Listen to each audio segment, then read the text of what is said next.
Scene, England. Act 1. Scene 1, London, the palace.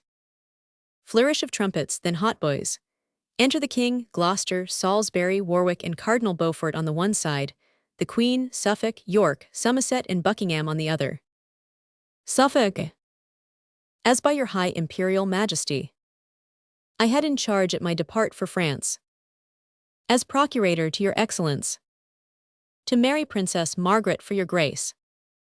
So in the famous ancient city tour, in presence of the kings of France and Sicily, the Dukes of Orleans, Calabar, Bretagne, and Alençon, 7 earls, 12 barons, and 20 reverend bishops, I have performed my task and was espoused, and humbly now upon my bended knee, in sight of England and her lordly peers, deliver up my title in the Queen, to your most gracious hands, that are the substance of that great shadow I did represent, the happiest gift that ever Marquis gave, the fairest queen that ever king received.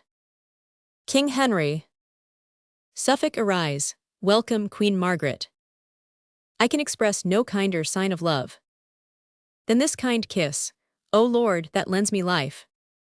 Lend me a heart replete with thankfulness, for thou hast given me in this beauteous face a world of earthly blessings to my soul.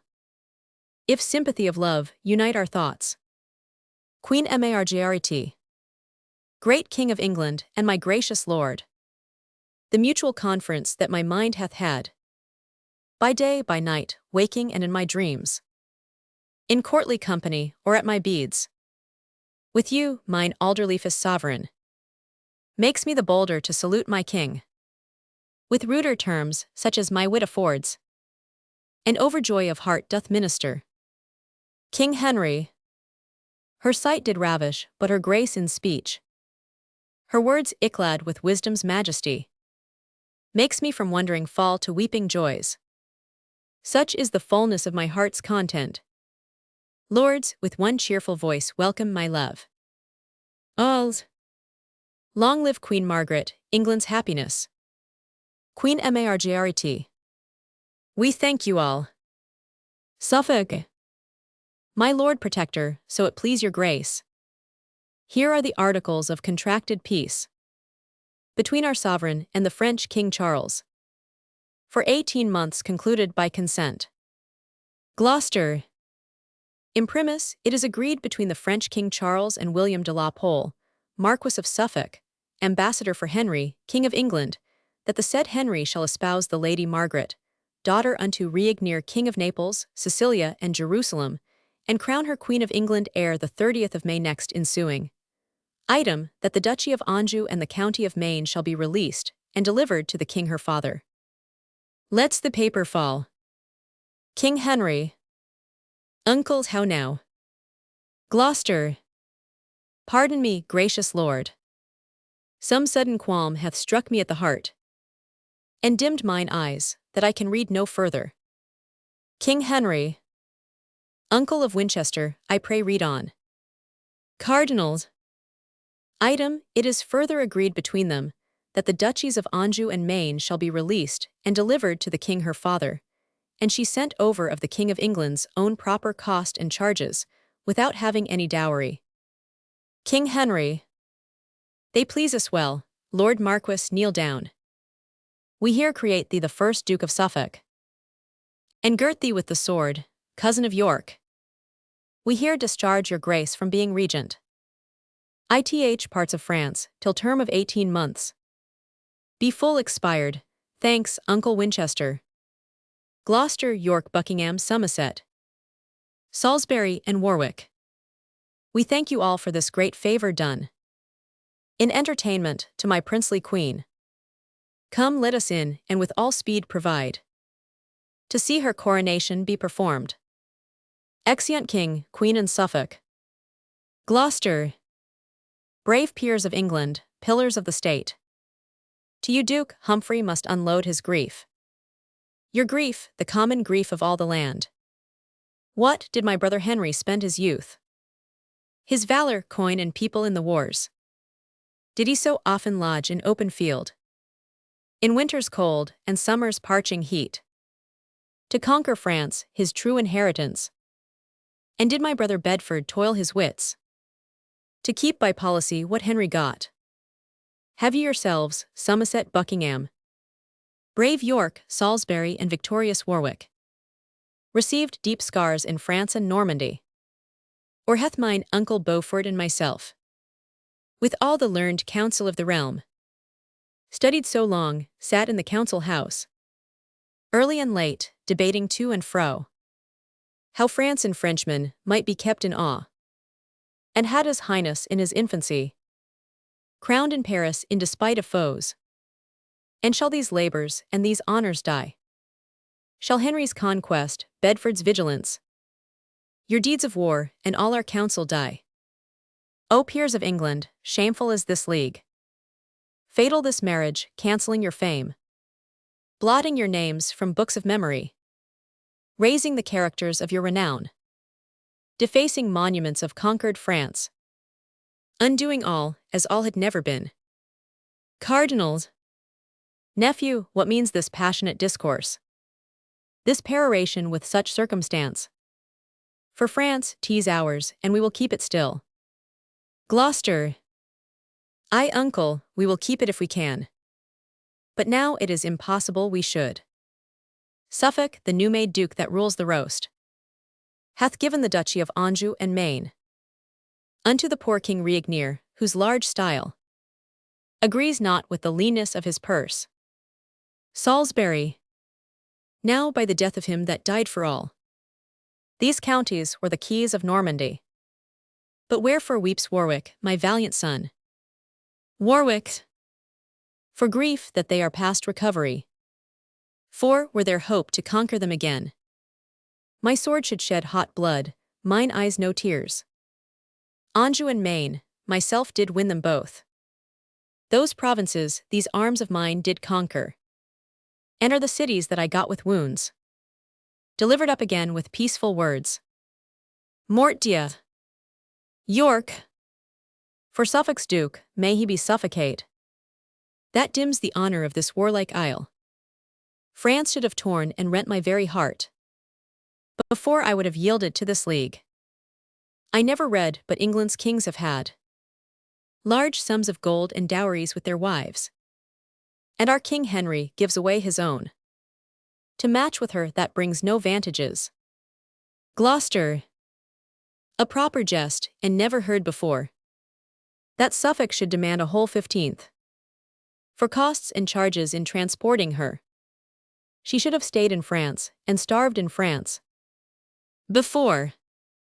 Cardinals, my lord of Gloucester, now ye grow too hot.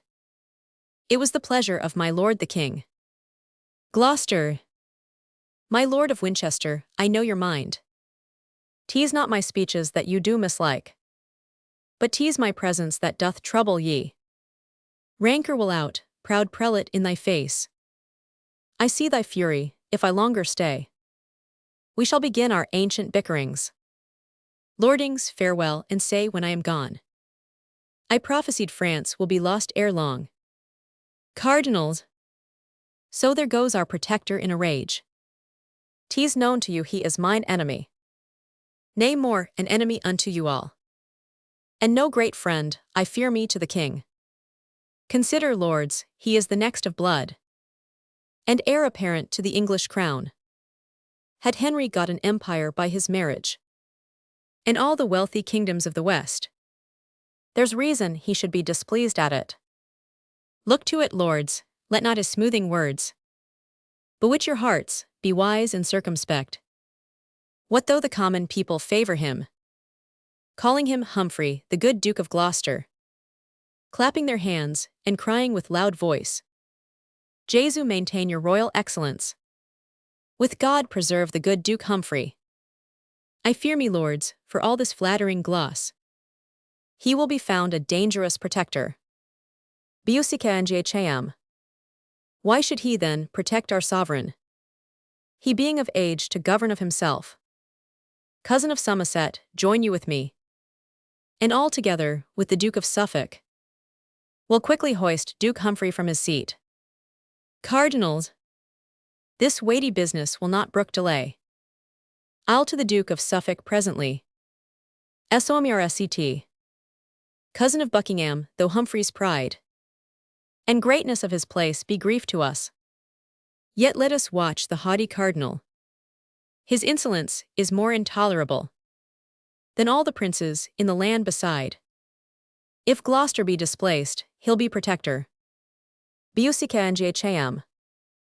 Or thou or I, Somerset, will be protector. Despite Duke Humphrey or the cardinal. Exeunt Buckingham and Somerset. Salisbury. Pride went before, ambition follows him.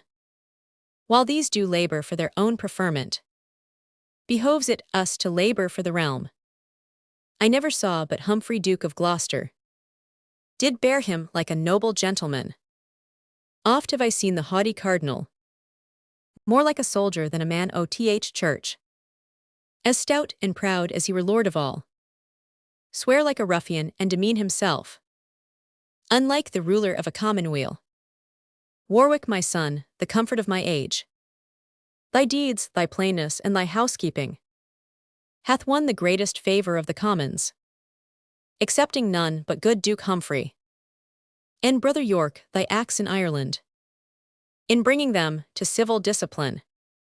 Thy late exploits done in the heart of France, when thou wert regent for our sovereign, have made thee feared and honoured of the people. Join we together for the public good, in what we can to bridle and suppress the pride of Suffolk and the cardinal, with Somerset's and Buckingham's ambition. And as we may, cherish Duke Humphrey's deeds, while they do tend the profit of the land. Warwick. So God help Warwick, as he loves the land, and common profit of his country. York. And so says York, for he hath greatest cause.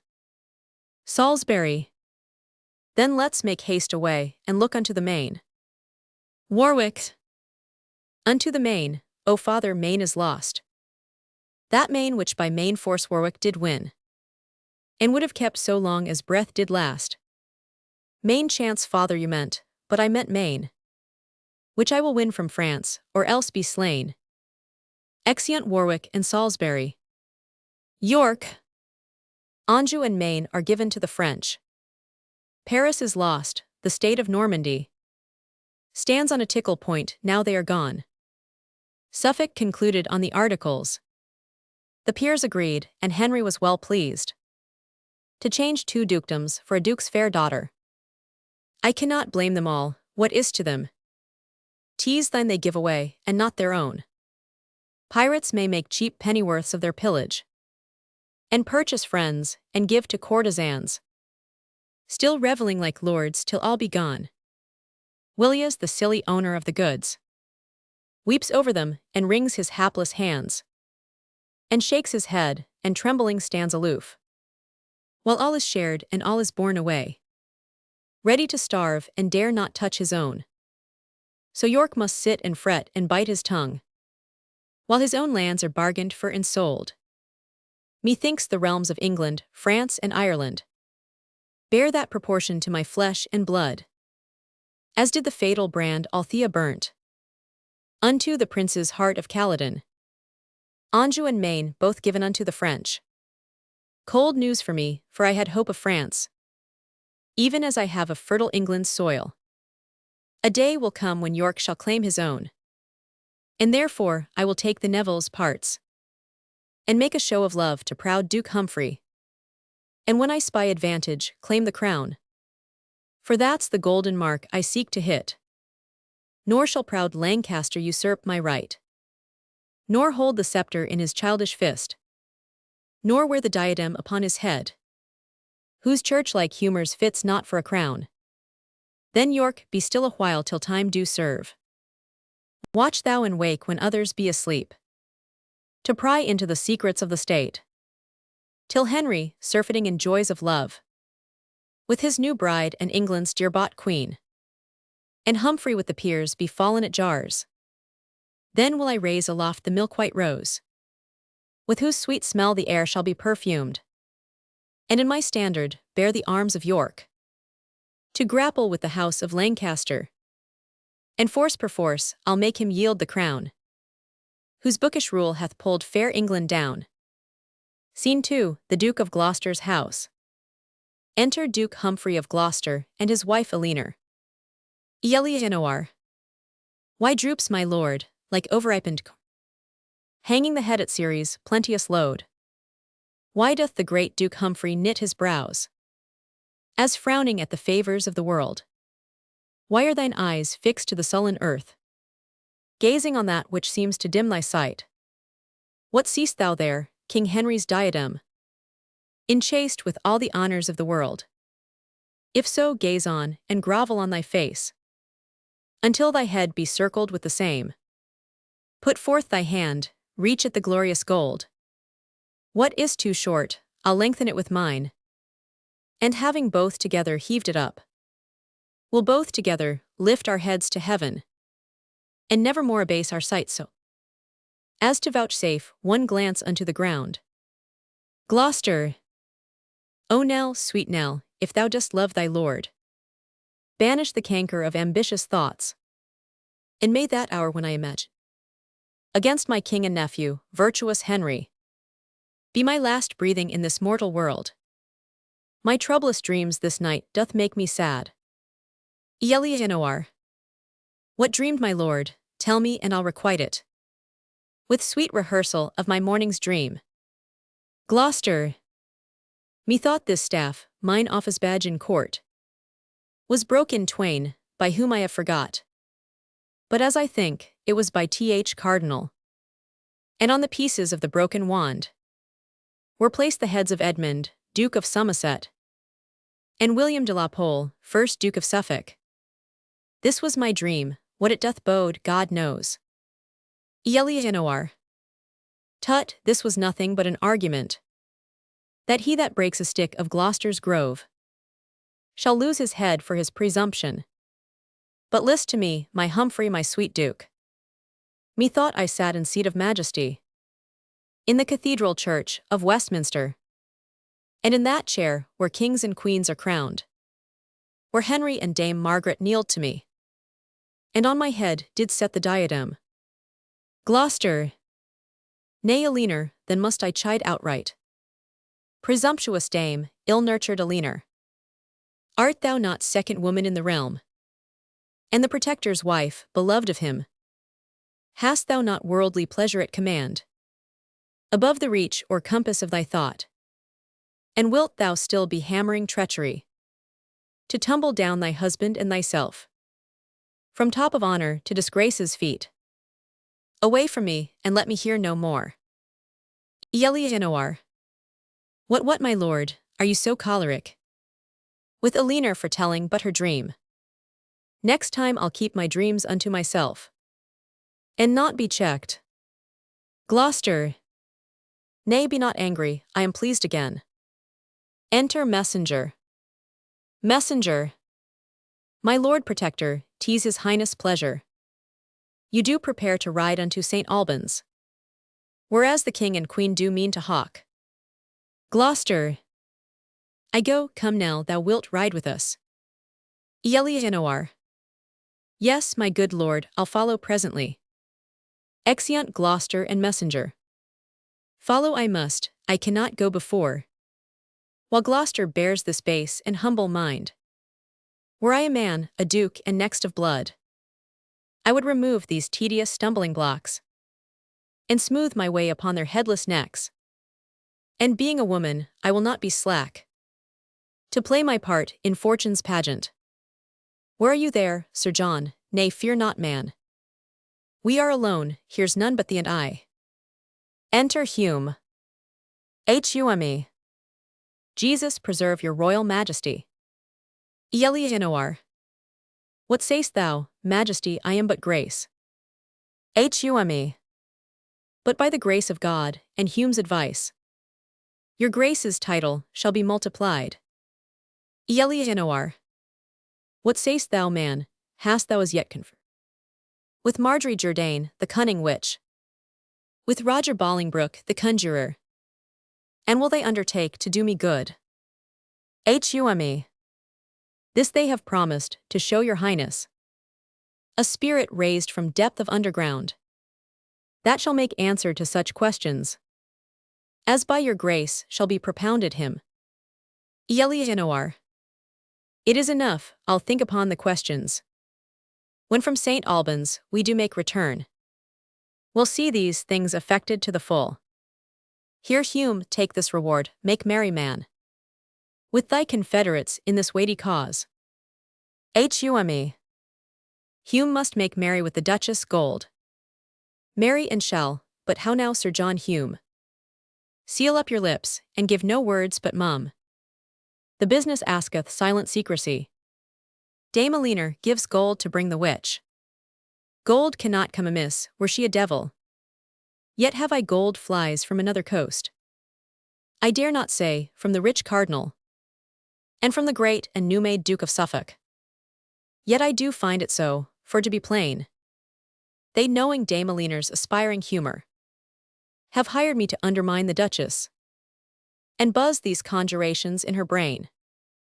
They say, a crafty knave does need no broker. Yet am I Suffolk, and the Cardinal's broker. Hume, if you take not heed, you shall go near to call them both a pair of crafty knaves. Well, so it stands, and thus I fear at last Hume's knavery will be the Duchess' rack, and her attainture will be Humphrey's fall. Sort how it will, I shall have gold for all. Scene 3, London, the Palace. Enter Peter and petitioners. 1 Petitioner. My masters, let's stand close. My Lord Protector will come this way by, and then we may deliver our supplications in the petitioner. Mary the Lord protect him, for he's a good man. Jesu bless him. Enter Suffolk and Queen. 1 Petitioner. Here he comes, methinks, and the Queen with him. I'll be the first, sure. 2 Petitioner. Come back, fool. This is the Duke of Suffolk, and not my Lord Protector. Suffolk. How now, fellow, wouldst anything with me? 1 Petitioner. I pray, my lord, pardon me, I took ye for my Lord Protector. Queen Margaret. To my Lord Protector, are your supplications to his lordship, let me see them, what is thine? 1 Petitioner. Mine is, and please your grace, against John Goodman, my Lord Cardinal's man, for keeping my house and lands, and wife and all from me. Suffolk. Thy wife too, that's some wrong indeed. What's yours? What's here, against the Duke of Suffolk for enclosing the commons of Melford? How now, sir knave? 2 Petitioner. Alas, sir, I am but a poor petitioner of our whole township. Peter. Giving his petition against my master, Thomas Horner, for saying that the Duke of York was rightful heir to the crown. Queen Margaret. What sayst thou? Did the Duke of York say he was rightful heir to the crown? Peter. That my master was. No, forsooth, my master said that he was, and that the king was an usurper. Suffolk. Who is there? Enter servant. Take this fellow in, and send for his master with a pursuivant presently. We'll hear more of your matter before the king. Exit servant with Peter. Queen Margaret. And as for you, that love to be protected, under the wings of our Protector's grace, begin your suits anew, and sue to him. Tears the supplications. Away base cullions, Suffolk, let them go. Alls. Come, let's be gone. Queen Margaret. My Lord of Suffolk, say, is this the guise? Is this the fashion in the court of England? Is this the government of Britain's isle? And this the royalty of Albion's king? What shall King Henry be a pupil still? Under the surly Gloucester's governance? Am I a queen in title and in style? And must be made a subject to a duke? I tell thee, Pole, when in the city tour, thou ranst addled in honour of my love, and stall'st away the ladies' hearts of France. I thought King Henry had resembled thee in courage, courtship, and proportion. But all his mind is bent to holiness, to number Ave Marys on his beads. His champions are the prophets and apostles, his weapons holy saws of sacred writ. His study is his tilt yard, and his loves are brazen images of canonized saints. I would the college of the cardinals would choose him pope and carry him to Rome, and set the triple crown upon his head. That were a state fit for his holiness. Suffolk. Madam, be patient, as I was cause. Your highness came to England, so will I. In England, work your grace's full content. Queen Margaret. Beside the haughty protector, have we Beaufort, the imperious churchman, Somerset, Buckingham, and grumbling York, and not the least of these, but can do more in England than the king. Suffolk. And he of these that can do most of all cannot do more in England than the Nevilles. Salisbury and Warwick are no simple peers. Queen Margaret. Not all these lords do vex me half so much as that proud dame, the Lord Protector's wife. She sweeps it through the court with troops of ladies, more like an empress than Duke Humphrey's wife. Strangers in court do take her for the queen. She bears a duke's revenues on her back, and in her heart she scorns our poverty. Shall I not live to be avenged on her? Contemptuous base-born callet as she is, she vaunted mongst her minions other. The very train of her worst wearing was better worth than all my father's lands, till Suffolk gave 2 dukedoms for his daughter. Suffolk. Madam, myself have limed a bush for her, and placed a choir of such enticing birds, that she will light to listen to the lays, and never mount to trouble you again. So let her rest, and madam, list to me, for I am bold to counsel you in this. Although we fancy not the cardinal, yet must we join with him and with the lords, till we have brought Duke Humphrey in disgrace. As for the Duke of York, this late complaint will make but little for his benefit. So one by one we'll weed them all at last, and you yourself shall steer the happy helm. Sound a senate. Enter the King, Gloucester, Cardinal Beaufort, Somerset, Buckingham, Salisbury, York, Warwick, and the Duchess of Gloucester. King Henry. For my part, noble lords, I care not which, or Somerset or York, all's one to me. York.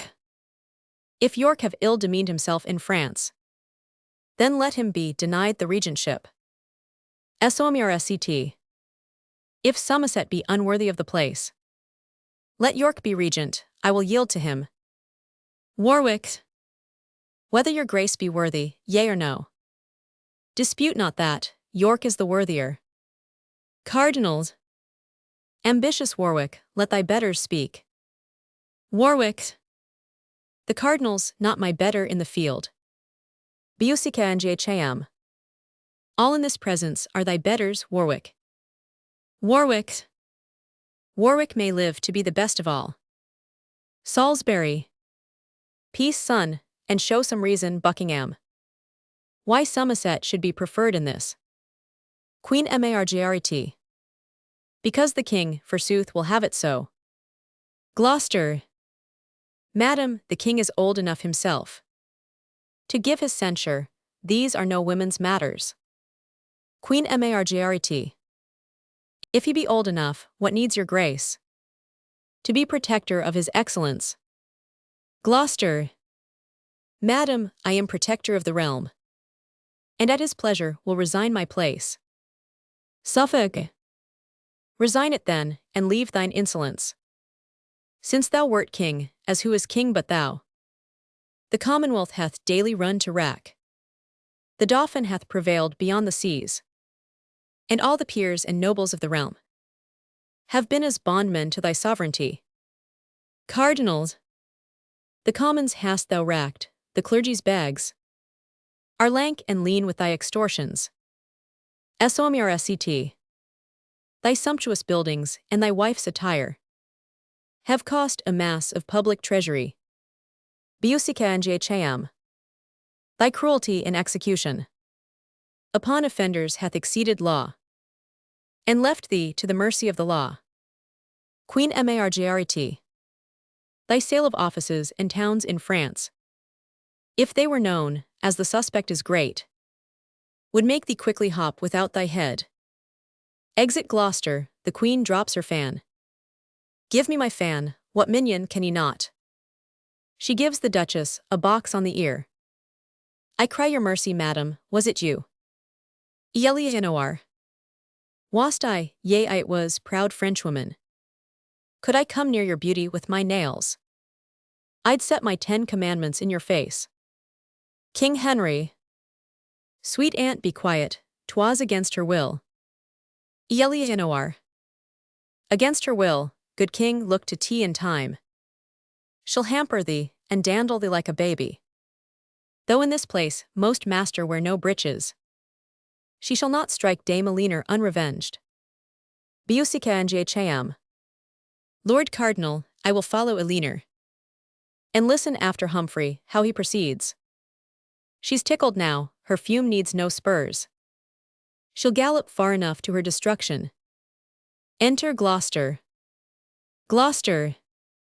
Now, lords, my collar being overblown with walking once about the quadrangle, I come to talk of Commonwealth affairs. As for your spiteful false objections, prove them, and I lie open to the law. But God in mercy so deal with my as I in duty love my king and country. But to the matter that we have in hand, I say, my sovereign, York is meetest man to be your regent in the realm of France. Suffolk. Before we make election, give me leave to show some reason, of no little force, that York is most unmeet of any man. York. I'll tell thee, Suffolk, why I am unmeet. First, for I cannot flatter thee in pride. Next, if I be appointed for the place, my lord of Somerset will keep me here, without discharge, money, or furniture, till France be won into the Dauphin's hands. Last time, I danced attendance on his will, till Paris was besieged, famished, and lost. Warwick. That can I witness, and a fouler fact did never traitor in the land commit. Suffolk. Peace, headstrong Warwick. Warwick. Image of pride, why should I hold my peace? Enter Horner the armourer and his man Peter, guarded. Suffolk. Because here is a man accused of treason. Pray God the Duke of York excuse himself. York. Doth anyone accuse York for a traitor?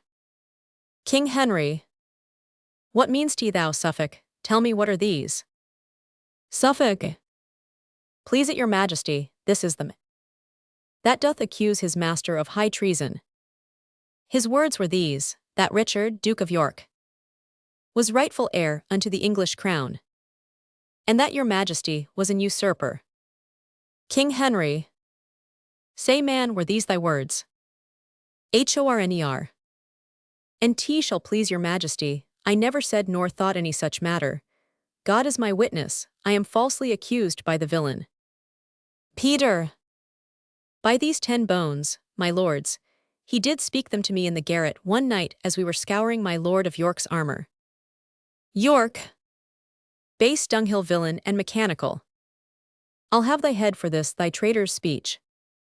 I do beseech your royal majesty, let him have all the rigor of the law. Horner.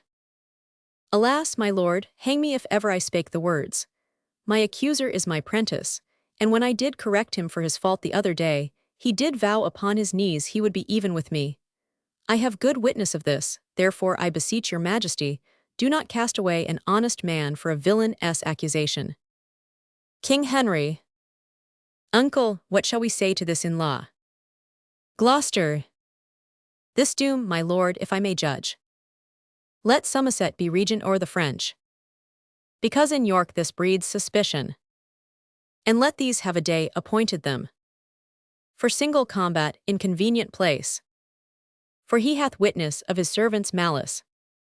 This is the law, and this Duke Humphrey's doom. Somerset. I humbly thank your royal majesty. Horner. And I accept the combat willingly. Peter. Alas, my lord, I cannot fight, for God's sake pity my case. The spite of man prevaileth against me. O Lord, have mercy upon me, I shall never be able to fight a blow. O Lord, my heart. Gloucester. Sirrah, or you must fight or else be hanged. King Henry. Away with them to prison, and the day of combat shall be the last of the next month. Come, Somerset, we'll see thee sent away. Flourish, exeunt. Scene 4, Gloucester's garden. Enter the witch Marjorie Jourdain, the two priests, Hume, Southwell and Bolingbroke. Hume. Come, my masters. The Duchess, I tell you, expects performance of your promises. Bolingbroke.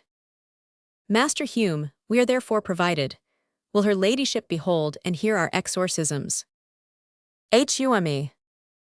I would else, fear you not her courage. Bolingbroke. I have heard her reported to be a woman of an invincible spirit. But it shall be convenient, Master Hume, that you be by her aloft while we be busy below. And so, I pray you go, in God's name, and leave us. Mother Jourdain, be you prostrate and grovel on the earth. John Southwell, read you, and let us to our work. Enter Duchess aloft, Hume following. Elianoir. Well said, my masters, and welcome all. To this gear the sooner the better. Bolingbroke. Patience, good lady, wizards know their times. Deep night, dark night, the silent of the night. The time of night when Troy was set on fire. The time when screech owls cry and bandogs howl. And spirits walk and ghosts break up their graves.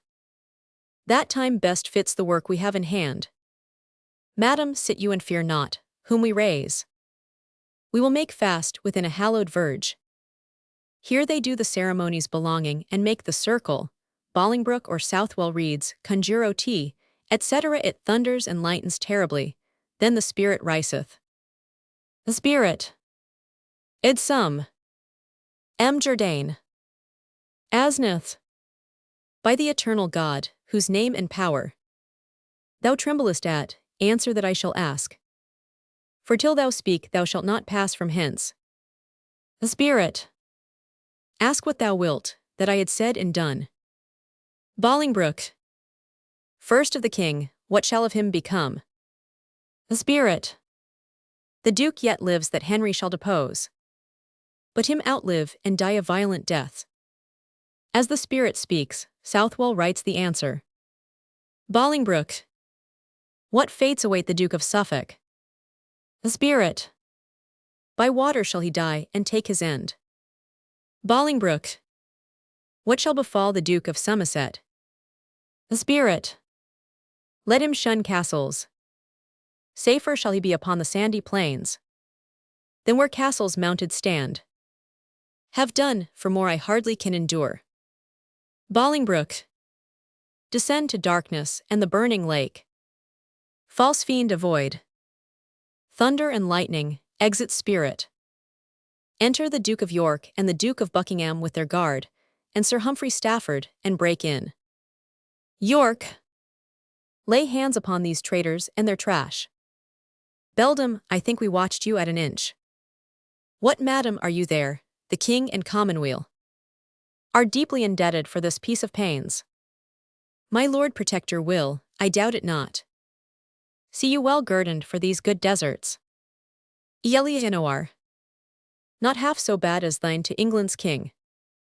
Injurious duke, that threatest where's no cause. Biusica Angiacham. True, madam, none at all. What call you this? Away with them, let them be clapped up close and kept asunder. You, madam, shall with us.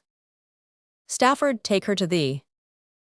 Exeunt above, Duchess and Hume, guarded. We'll see your trinkets here all forthcoming. All's away. Exeunt guard with Jourdain, Southwell, Bolingbroke, etc. York. Lord Buckingham, methinks you watched her well. A pretty plot, well chosen to build upon. Now pray, my lord, let's see the devil's writ. What have we here? The Duke yet lives that Henry shall depose. But him outlive and die a violent death. Why, this is just. Eoti, Eacita, Romanos vincere posse. Well, to the rest. Tell me what fate awaits the Duke of Suffolk. By water shall he die and take his end. What shall betide the Duke of Somerset? Let him shun castles. Safer shall he be upon the sandy plains than where castles mounted stand. Come, come, my lords, these oracles are hardly attained and hardly understood. The king is now in progress towards St. Albans. With him the husband of this lovely lady. Thither go these news as fast as horse can carry them. A sorry breakfast for my Lord Protector. Biusica Njham. Your grace shall give me leave, my Lord of York, to be the post, in hope of his reward. York. At your pleasure, my good lord. Exit Buckingham. Who's within there, ho? Enter a servingman. Invite my lords of Salisbury and Warwick to sup with me tomorrow night. Away. Act 2. Scene 1, St. Albans. Enter the king, Queen, Gloucester, Cardinal and Suffolk with falconers hallowing. Queen Margaret. Believe me, lords, for flying at the brook, I saw not better sport these 7 years' day. Yet by your leave, the wind was very high. And 10 to 1, old Joan had not gone out. King Henry. But what a point, my lord, your falcon made. And what a pitch she flew above the rest. To see how God in all his creatures works. Yea, man and birds are fain of climbing high. Suffolk.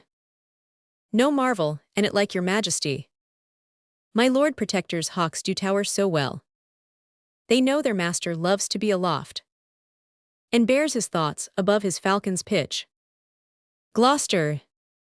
My lord, 'tis but a base ignoble mind that mounts no higher than a bird can soar. Cardinals. I thought as much, he would be above the clouds. Gloucester. I, my lord cardinal, how think you by that? Were it not good your grace could fly to heaven. King Henry. The treasury of everlasting joy. Cardinals. Thy heaven is on earth, thine eyes and thoughts beat on a crown, the treasure of thy heart. Pernicious protector, dangerous peer. That smooths ye it so with king and commonweal. Gloucester. What cardinal, is your priesthood grown peremptory? Tanting animus celestibusari. Churchman so hot, good uncle hide such malice. With such holiness can you do it? Suffolk. No malice, sir, no more than well becomes. So good a quarrel, and so bad a peer. Gloucester. As who, my lord? Suffolk. Why, as you, my lord? And tea like your lordly lord protectorship. Gloucester. Why, Suffolk, England knows thine insolence. Queen Margaret. And thy ambition, Gloucester. King Henry. I prithee peace, good queen. And wet not on these furious peers. For blessed are the peacemakers on earth. Cardinals. Let me be blessed for the peace I make against this proud protector with my sword. Gloucester. Aside to cardinal, faith, holy uncle would tweer come to that. Cardinals.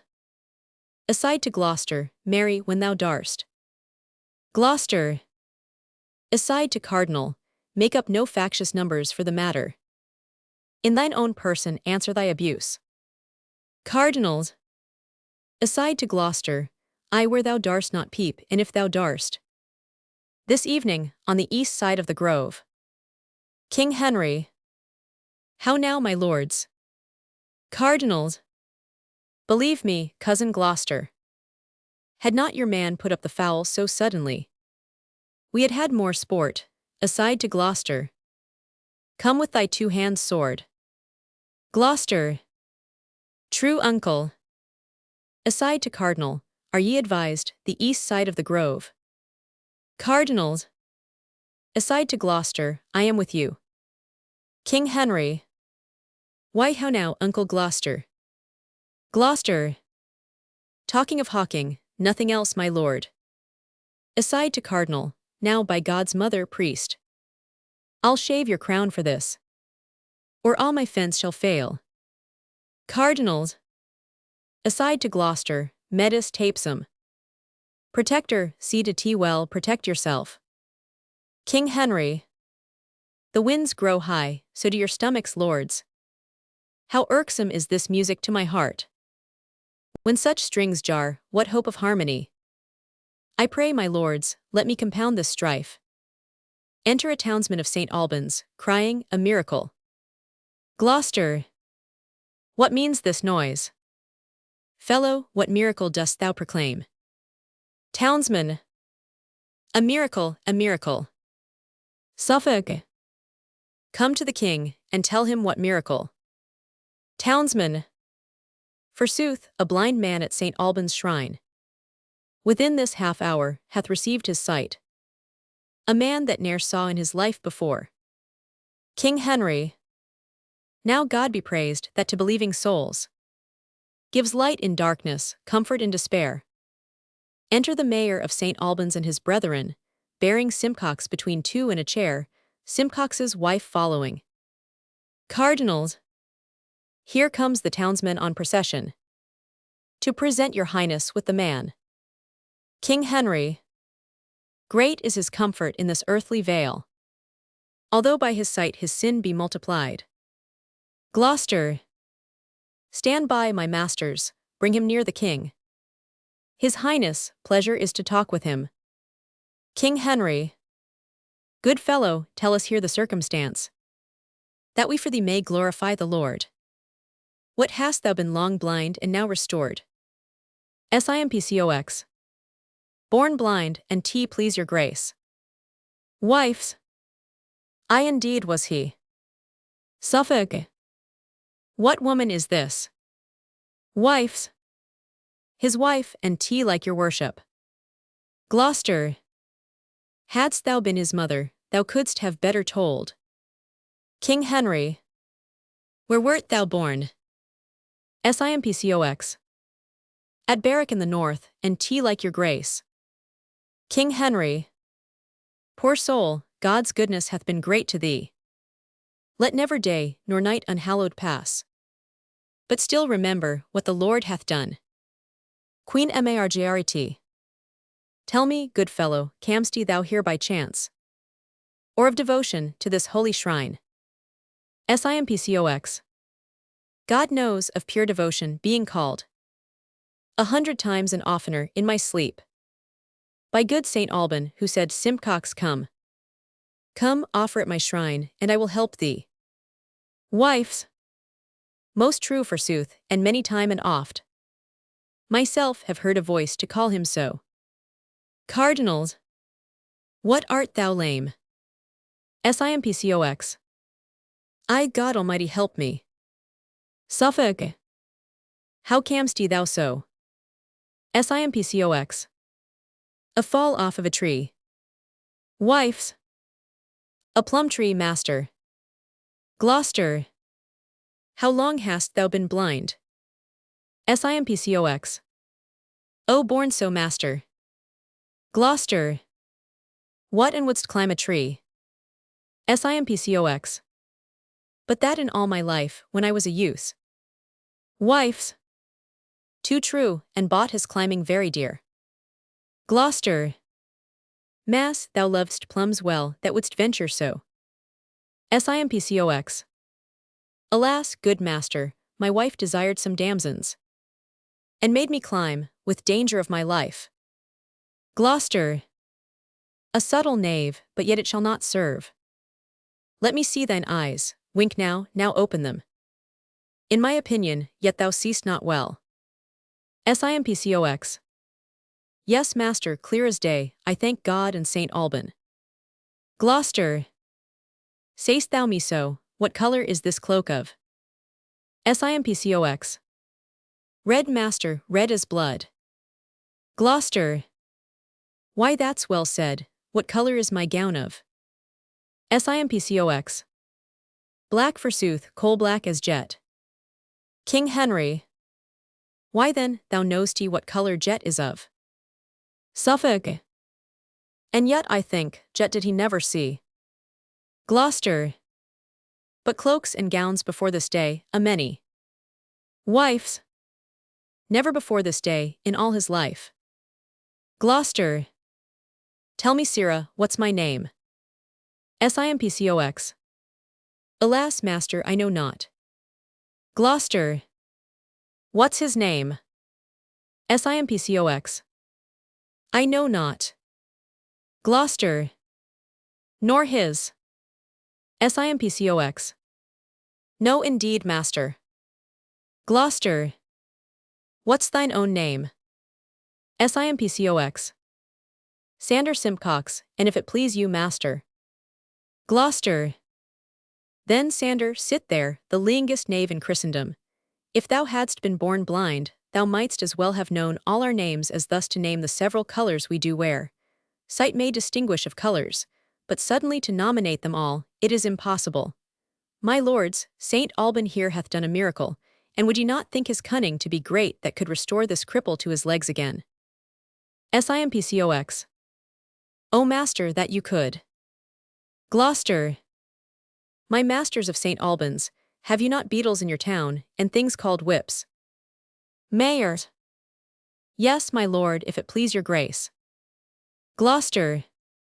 Then send for one presently. Mayor. Sirrah, go fetch the beetle hither straight. Exit a townsman. Gloucester. Now fetch me a stool hither by and by. Now, Sirrah, if you mean to save yourself from whipping, leap me over this stool and run away. Simpcox. Alas, master, I am not able to stand alone. You go about to torture me in vain. Enter a beetle with whips. Gloucester. Well, sir, we must have you find your legs. Sirrah Beetle, whip him till he leap over that same stool. Beetle. I will, my lord. Come on, Sirrah, off with your doublet quickly. Simpcox. Alas, master, what shall I do? I am not able to stand. After the beetle hath hit him once, he leaps over the stool and runs away, and they follow and cry, a miracle. King Henry. O God, seest thou this, and bearest so long? Queen Margaret. It made me laugh to see the villain run. Gloucester. Follow the knave, and take this drab away. Wifes. Alas, sir, we did it for pure need. Gloucester. Let them be whipped through every market town, till they come to Berwick, from whence they came. Exeunt wife, beetle, mayor, etc. Cardinals. Duke Humphrey has done a miracle today. Suffolk. True, made the lame to leap and fly away. Gloucester. But you have done more miracles than I. You made in a day, my lord, whole towns to fly. Enter Buckingham. King Henry. What tidings with our cousin Buckingham? Beausica and such as my heart doth tremble to unfold. A sort of naughty persons, lewdly bent, under the countenance and confederacy of Lady Eleanor, the Protector's wife, the ringleader and head of all this rout, have practiced dangerously against your state, dealing with witches and with conjurers, whom we have apprehended in the fact, raising up wicked spirits from underground, demanding of King Henry's life and death, and other of your highness, privy council, as more at large your grace shall understand. Cardinals. Aside to Gloucester, and so, my lord protector, by this means. Your lady is forthcoming, yet at London. This news, I think, hath turned your weapon's edge. 'Tis like, my lord, you will not keep your hour. Gloucester. Ambitious churchman, leave to afflict my heart. Sorrow and grief have vanquished all my powers. And vanquished as I am, I yield to thee. Or to the meanest groom. King Henry. O God, what mischiefs work the wicked ones, heaping confusion on their own heads thereby. Queen Margaret. Gloucester, see here the tainture of thy nest. And look thyself be faultless, thou wert best. Gloucester. Madam, for myself, to heaven I do appeal. How I have loved my king and commonweal. And for my wife, I know not how it stands. Sorry I am to hear what I have heard. Noble she is, but if she have forgot honor and virtue, and conversed with such as like to pitch defile nobility, I banish her my bed and company, and give her as a prey to law and shame, that hath dishonored Gloucester's honest name. King Henry. Well, for this night we will repose us here.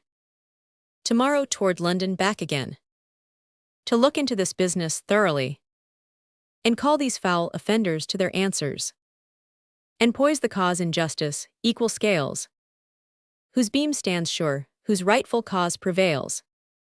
Flourish, exeunt. Scene 2, London, the Duke of York's garden. Enter York, Salisbury, and Warwick. York. Now, my good lords of Salisbury and Warwick, our simple supper ended, give me leave in this close walk to satisfy myself in craving your opinion of my title, which is infallible to England's crown. Salisbury. My lord, I long to hear it at full. Warwick. Sweet York, begin, and if thy claim be good, the Nevilles are thy subjects to command. York. Then thus. Edward III, my lords, had 7 sons. The first, Edward the Black Prince, Prince of Wales. The second, William of Hatfield, and the third, Lionel, Duke of Clarence, next to whom was John of Gaunt, the Duke of Lancaster. The fifth was Edmund Langley, Duke of York. The sixth was Thomas of Woodstock, Duke of Gloucester. William of Windsor was the 7th and last. Edward the Black Prince died before his father, and left behind him Richard, his only son, who after Edward III's death reigned as king, till Henry Bolingbroke, Duke of Lancaster, the eldest son and heir of John of Gaunt, crowned by the name of Henry IV, seized on the realm, deposed the rightful king, sent his poor queen to France, from whence she came, and him to Pomfret, where, as all you know, harmless Richard was murdered traitorously. Warwick. Father, the Duke hath told the truth. Thus got the house of Lancaster the crown. York. Which now they hold by force, and not by right. For Richard, the first son's heir, being dead, the issue of the next son should have reigned. Salisbury. But William of Hatfield died without an heir. York. The third son, Duke of Clarence, from whose line I claim the crown, had issue Philippa a daughter, who married Edmund Mortimer, Earl of March. Edmund had issue Roger, Earl of March. Roger had issue Edmund, Anne, and Eleanor. Salisbury. This Edmund, in the reign of Bolingbroke, as I have read, laid claim unto the crown, and but for Owen Glendower had been king, who kept him in captivity till he died. But to the rest, York. His eldest sister, Anne, my mother, being heir unto the crown, married Richard, Earl of Cambridge, who was son to Edmund Langley, Edward III's 5th son. By her I claim the kingdom, she was to Roger, Earl of March, who was the son of Edmund Mortimer, who married Philippa, sole daughter unto Lionel, Duke of Clarence. So if the issue of the elder son succeed before the younger, I am king. Warwick. What plain proceeding is more plain than this? Henry doth claim the crown from John of Gaunt. The 4th son, York, claims it from the 3rd. Till Lionel's issue fails, his should not reign. It fails not yet, but flourishes in thee, and in thy sons, fair slips of such a stock.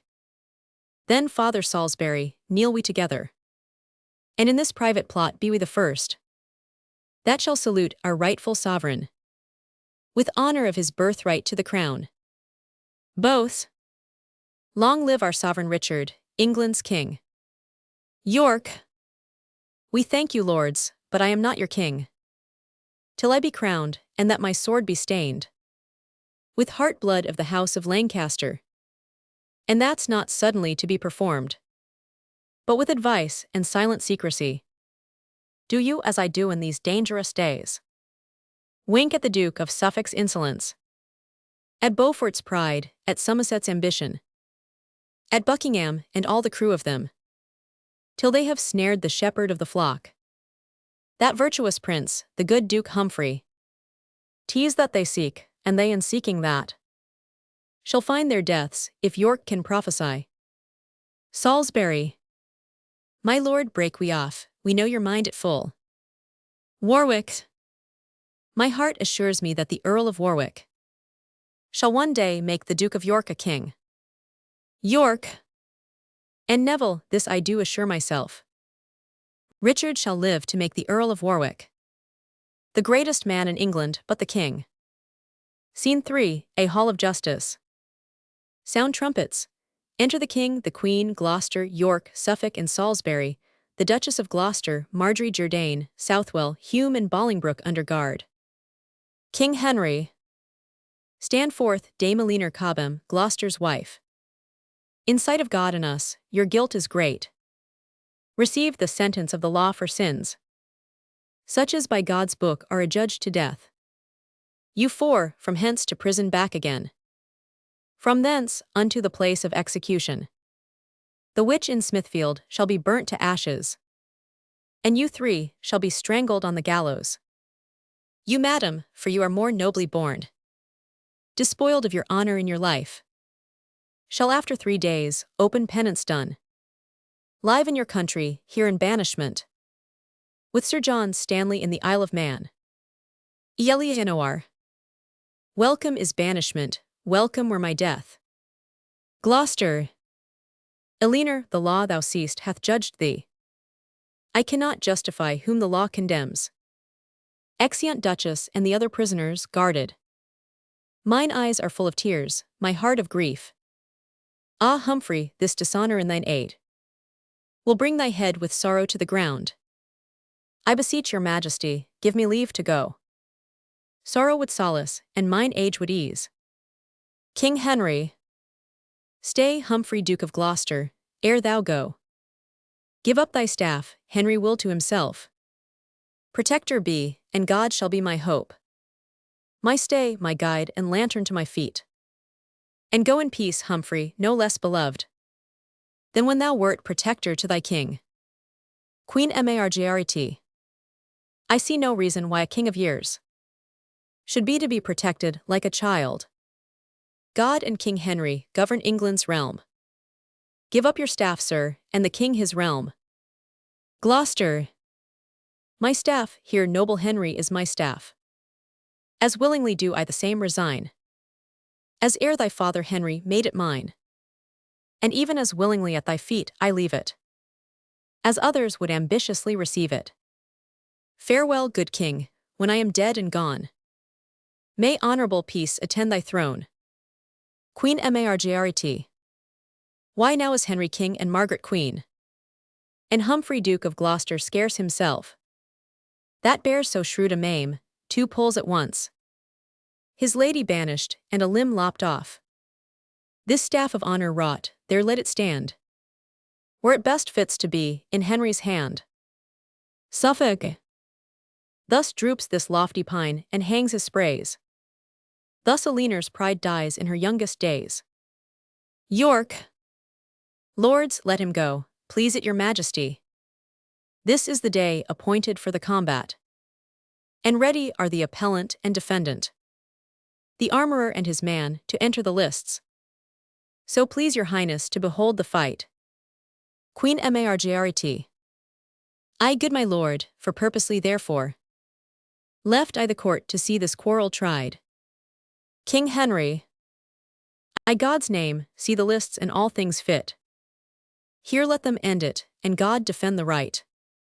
York. I never saw a fellow worse bested, or more afraid to fight, than is the appellant, the servant of his armorer, my lords. Enter at one door Horner the armorer, and his neighbors, drinking to him so much that he is drunk, and he enters with a drum before him and his staff with a sandbag fastened to it, and at the other door Peter, his man, with a drum and sandbag, and prentices drinking to each neighbor. Here, neighbor Horner, I drink to you in a cup of sack, and fear not, neighbor, you shall do well enough. To neighbor. And here, neighbor, here's a cup of charnico. 3 neighbor. And here's a pot of good double beer, neighbor. Drink and fear not your man. Horner. Let it come, I faith, and I'll pledge you all, and a fig for Peter. 1 prentice. Here, Peter, I drink to thee, and be not a fra prentice. Be merry, Peter, and fear not thy master. Fight for credit of the prentices. Peter. I thank you all. Drink and pray for me, I pray you, for I think I have taken my last draught in this world. Here, Robin, and if I die, I give thee my apron, and Will, thou shalt have my hammer, and here, Tom, take all the money that I have. O Lord, bless me, I pray God, for I am never able to deal with my master, he hath learnt so much fence already. Salisbury. Come, leave your drinking and fall to blows. Sirrah, what's thy name? Peter. Peter, forsooth. Salisbury. Peters, what more? Peter. Thump. Salisbury. Thump, then see thou thump thy master well. Horner. Masters, I am come hither, as it were, upon my man's instigation, to prove him a knave and myself an honest man. And touching the Duke of York, I will take my death, I never meant him any ill, nor the king, nor the queen. And therefore, Peter, have at thee with a downright blow. York. Dispatch, this knave's tongue begins to double. Sound trumpets, alarum to the combatants. They fight, and Peter strikes him down. Horner. Hold, Peter, hold, I confess treason. York. Take away his weapon. Fellow, thank God and the good wine in thy master's way. Peter. O God, have I overcome mine enemies in this presence. O Peter, thou hast prevailed in right. King Henry. Go, take hence that traitor from our sight. For by his death we do perceive his guilt.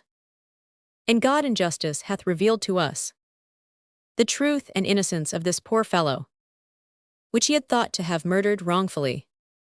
Come, fellow, follow us for thy reward. Sound a flourish, exeunt. Scene 4, A Street. Enter Gloucester, and his serving men in mourning cloaks. Gloucester. Thus sometimes hath the brightest day a cloud, and after summer evermore succeeds barren winter, with his wrathful nipping cold. So cares and joys abound, as seasons fleet. Sirs, what's o'clock? Scrvngmen. 10, my lord. Gloucester. 10 is the hour that was appointed me to watch the coming of my punished duchess. Uneath may she endure the flinty streets, to tread them with her tender-feeling feet. Sweet Nell, ill can thy noble mind abrook the abject people gazing on thy face, with envious looks, laughing at thy shame, that erst did follow thy proud chariot wheels, when thou didst ride in triumph through the streets. But soft, I think she comes, and I'll prepare my tear-stained eyes to see her miseries. Enter the Duchess of Gloucester in a white sheet, and a taper burning in her hand, with Sir John Stanley, the sheriff and officers. Scrvngmen. So please your grace, we'll take her from the sheriff. Gloucester. No, stir not for your lives, let her pass by. Horner. Come you, my lord, to see my open shame. Now thou dost penance too, look how they gaze. See how the giddy multitude do point, and nod their heads, and throw their eyes on thee. Ah, Gloucester, hide thee from their hateful looks, and in thy closet pent up, rue my shame, and ban thine enemies, both mine and thine. Gloucester. Be patient, gentle Nell, forget this grief. Horner. Ah, Gloucester, teach me to forget myself. For whilst I think I am thy married wife, and thou a prince, protector of this land, methinks I should not thus be led along, mailed up in shame, with papers on my back, and followed with a rabble that rejoice to see my tears and hear my deep-fet groans. The ruthless flint doth cut my tender feet, and when I start, the envious people laugh, and bid me be advised how I tread. Ah, Humphrey, can I bear this shameful yoke? Trowest thou that ere I look upon the world, or count them happy that enjoy the sun? No, dark shall be my light, and night my day. To think upon my pomp shall be my hell. Sometimes I'll say, I am Duke Humphrey's wife, and he a prince and ruler of the land. Yet so he ruled, and such a prince he was, as he stood by whilst I, his forlorn duchess, was made a wonder and a pointing stock to every idle rascal follower. But be thou mild and blush not at my shame, nor stir at nothing till the axe of death hang over thee, as sure it shortly will. For Suffolk he that can do all in all, with her that hateth thee and hates us all, and York and impious Beaufort, that false priest, have all limed bushes to betray thy wings. And fly thou how thou canst, they'll tangle thee. But fear not thou, until thy foot be snared, nor never seek prevention of thy foes.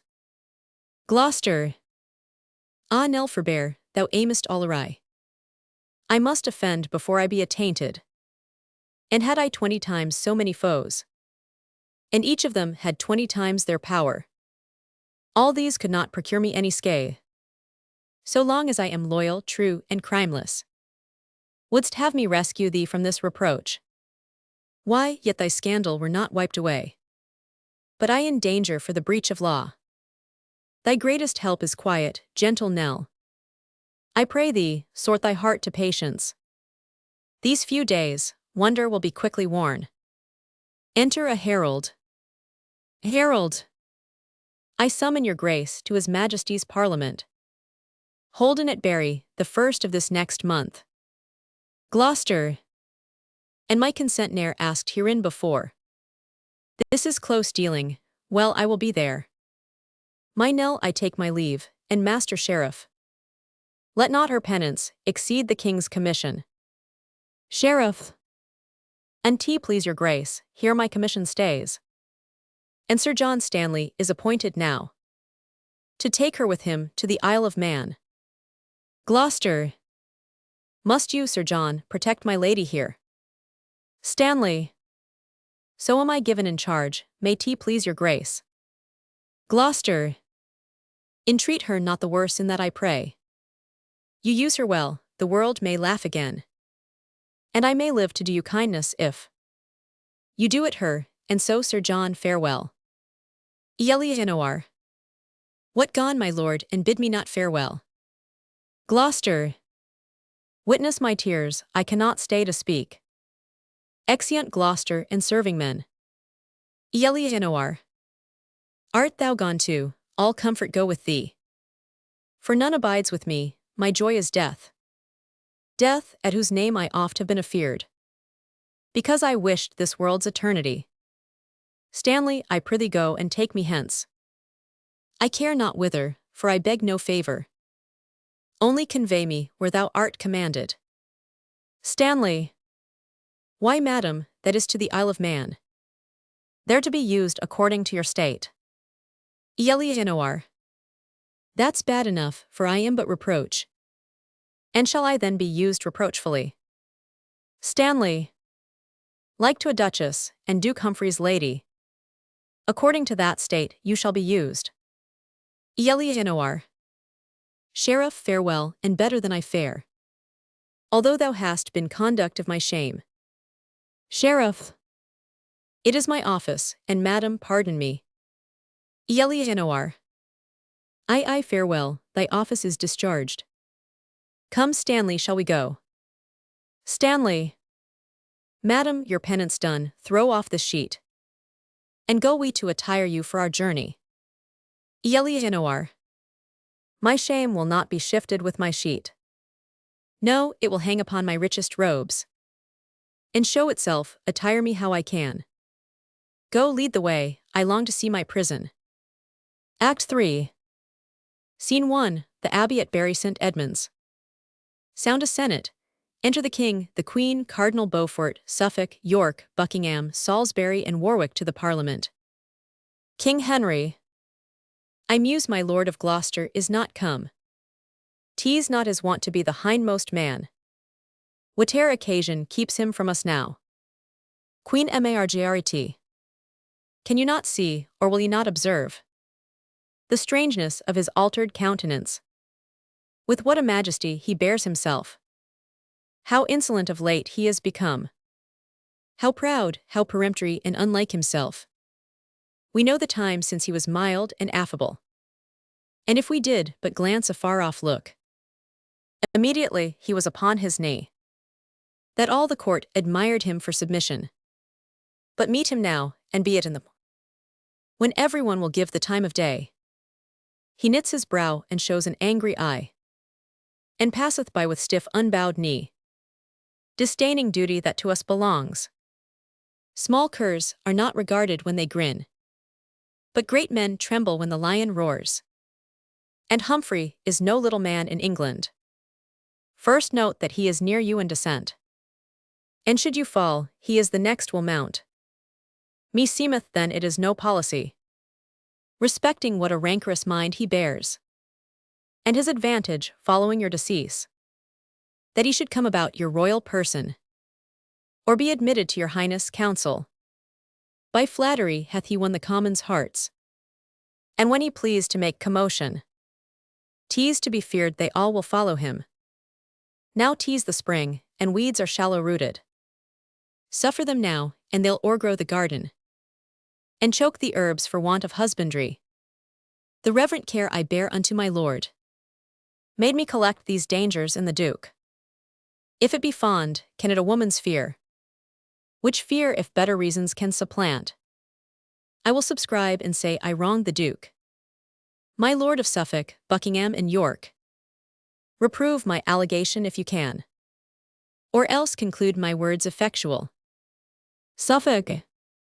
Well hath your highness seen into this duke. And had I first been put to speak my mind, I think I should have told your grace's tale. The duchess by his subornation, upon my life, began her devilish practices. Or if you were not privy to those faults, yet by reputing of his high descent, as next the king he was successive heir, and such high vaunts of his nobility, did instigate the bedlam brain-sick duchess, by wicked means to frame our sovereign's fall.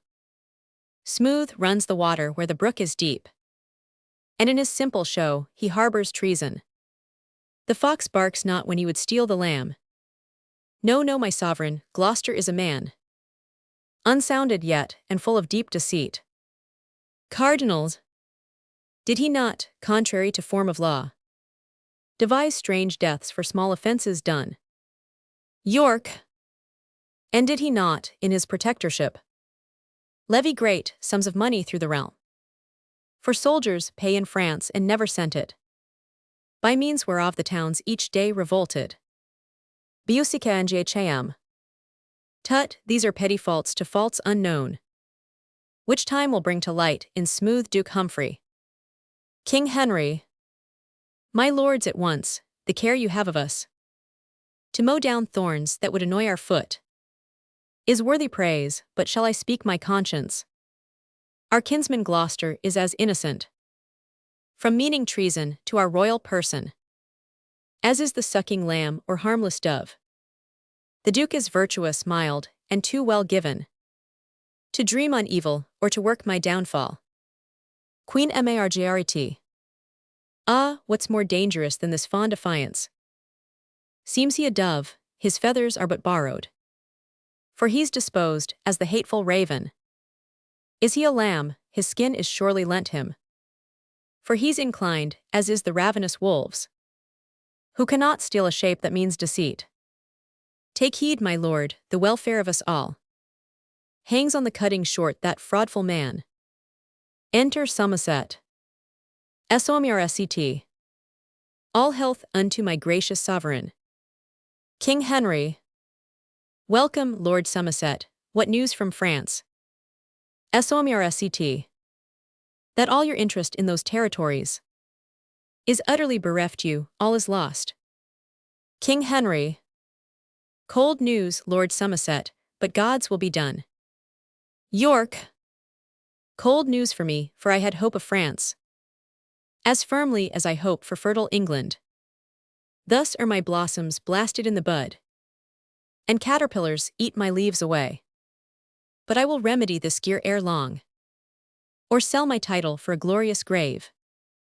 Enter Gloucester. Gloucester. All happiness unto my lord the king.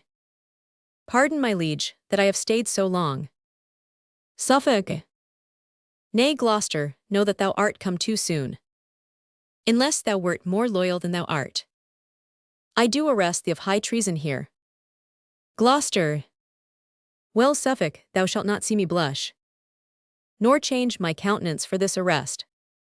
A heart unspotted is not easily daunted. The purest spring is not so free from mud, as I am clear from treason to my sovereign.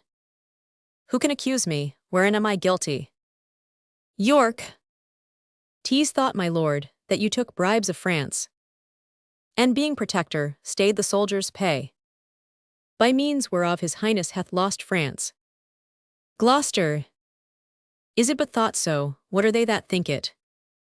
I never robbed the soldiers of their pay, nor ever had one penny bribe from France. So help me God, as I have watched the night, I night by night, in studying good for England, that doit that ere I wrested from the king, or any groat I hoarded to my use, be brought against me at my trial day.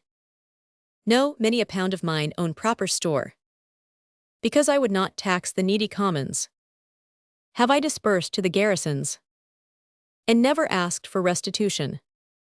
Cardinals. It serves you well, my lord, to say so much. Gloucester. I say no more than truth, so help me God. York.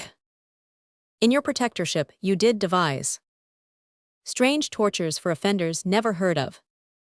That England was defamed by tyranny. Gloucester. Why, 'tis well known that, whiles I was protector, pity was all the fault that was in me. For I should melt at an offender's tears, and lowly words were ransom for their fault, unless it were a bloody murderer, or foul felonious thief that fleeced poor passengers. I never gave them condign punishment. Murder indeed, that bloody sin I tortured, above the felon or what trespass else. Suffolk. My lord, these faults are easy, quickly answered, but mightier crimes are laid unto your charge, whereof you cannot easily purge yourself. I do arrest you in his highness' name, and here commit you to my lord cardinal, to keep until your further time of trial. King Henry. My lord of Gloucester, 'tis my special hope that you will clear yourself from all suspense. My conscience tells me you are innocent. Gloucester. Ah, gracious lord, these days are dangerous. Virtue is choked with foul ambition, and charity chased hence by rancor's hand. Foul subornation is predominant, and equity exiled your highness' land. I know their complot is to have my life, and if my death might make this island happy, and prove the period of their tyranny, I would expend it with all willingness. But mine is made the prologue to their play. For thousands more, that yet suspect no peril, will not conclude their plotted tragedy. Beaufort's red sparkling eyes blab his heart's malice, and Suffolk's cloudy brow his stormy hate. Sharp Buckingham unburdens with his tongue the envious load that lies upon his heart, and dogged York that reaches at the moon, whose overweening arm I have plucked back, by false accuse doth level at my life. And you, my sovereign lady, with the rest, causeless have laid disgraces on my head, and with your best endeavor have stirred up my liefest liege to be mine enemy. I, all of you have laid your heads together. Myself had notice of your conventicles, and all to make away my guiltless life. I shall not want false witness to condemn me, nor store of treasons to augment my guilt. The ancient proverb will be well affected. A staff is quickly found to beat a dog. Cardinals. My liege, his railing is intolerable. If those that care to keep your royal person from treason's secret knife and traitor's rage be thus upbraided, chid, and rated at, and the offender granted scope of speech. 'Twill make them cool in zeal unto your grace. Suffolk. Hath he not twit our sovereign lady here with ignominious words, though clerkly couched, as if she had suborned some to swear false allegations to o'erthrow his state? Queen Margaret. But I can give the loser leave to chide. Gloucester. Far truer spoke than meant, I lose indeed. Beshrew the winners, for they played me false. And well such losers may have leave to speak. Biusica and jham. He'll rest the sense, and hold us here all day. Lord Cardinal, he is your prisoner. Cardinals. Sirs, take away the Duke, and guard him sure. Gloucester. Ah, thus King Henry throws away his crutch. Before his legs be firm to bear his body. Thus is the shepherd beaten from thy side. And wolves are gnarling who shall gnaw thee first. Ah, that my fear were false, ah, that it were. For good King Henry, thy decay I fear. Exit Gloucester, guarded. King Henry. My lords, what to your wisdom seemeth best? Do or undo, as if ourself were here. Queen Margaret. What will your highness leave the parliament? King Henry. I, Margaret, my heart is drowned with grief, whose flood begins to flow within mine eyes. My body round and girt with misery. For what's more miserable than discontent? Ah, Uncle Humphrey, in thy face I see the map of honor, truth, and loyalty. And yet, good Humphrey, is the hour to come, that ere I proved thee false or feared thy faith. What luring star now envies thy estate? That these great lords, and Margaret our queen, do seek subversion of thy harmless life. Thou never didst them wrong, nor no man wrong. And as the butcher takes away the calf, and binds the wretch, and beats it when it strains, bearing it to the bloody slaughterhouse, even so remorseless have they borne him hence. And as the dam runs lowing up and down, looking the way her harmless young one went, and can do naught but wail her darling's loss, even so myself bewails good Gloucester's case. With sad unhelpful tears, and with dimmed eyes, look after him, and cannot do him good. So mighty are his vowed enemies. His fortunes I will weep, and twixt each groan say who's a traitor, Gloucester he is none. Exeunt all but Queen, Cardinal Beaufort, Suffolk and York, Somerset remains apart. Queen Margaret. Free lords, cold snow melts with the sun's hot beams. Henry my lord is cold in great affairs, too full of foolish pity, and Gloucester's show beguiles him, as the mournful crocodile with sorrow snares relenting passengers, or as the snake, rolled in a flowering bank, with shining checkered slough, doth sting a child, that for the beauty thinks it excellent. Believe me, lords, were none more wise than I, and yet herein I judge mine own wit good. This Gloucester should be quickly rid the world, to rid us from the fear we have of him. Cardinals. That he should die is worthy policy, but yet we want a colour for his death. 'Tis meet he be condemned by course of law. Suffolk. But in my mind, that were no policy. The king will labour still to save his life. The commons haply rise to save his life. And yet we have but trivial argument. More than mistrust, that shows him worthy death. York. So that by this, you would not have him die. Suffolk. Ah, York, no man alive so fain as I. York. 'Tis York that hath more reason for his death. But my lord Cardinal, and you, my lord of Suffolk, say as you think, and speak it from your souls. Were tea not all when an empty eagle were set to guard the chicken from a hungry kite, as placed Duke Humphrey for the king's protector, Queen Margaret, so the poor chicken should be sure of death. Suffolk. Madam, 'tis true, and were tea not madness then, to make the fox surveyor of the fold, who being accused a crafty murderer, His guilt should be but idly posted over, because his purpose is not executed.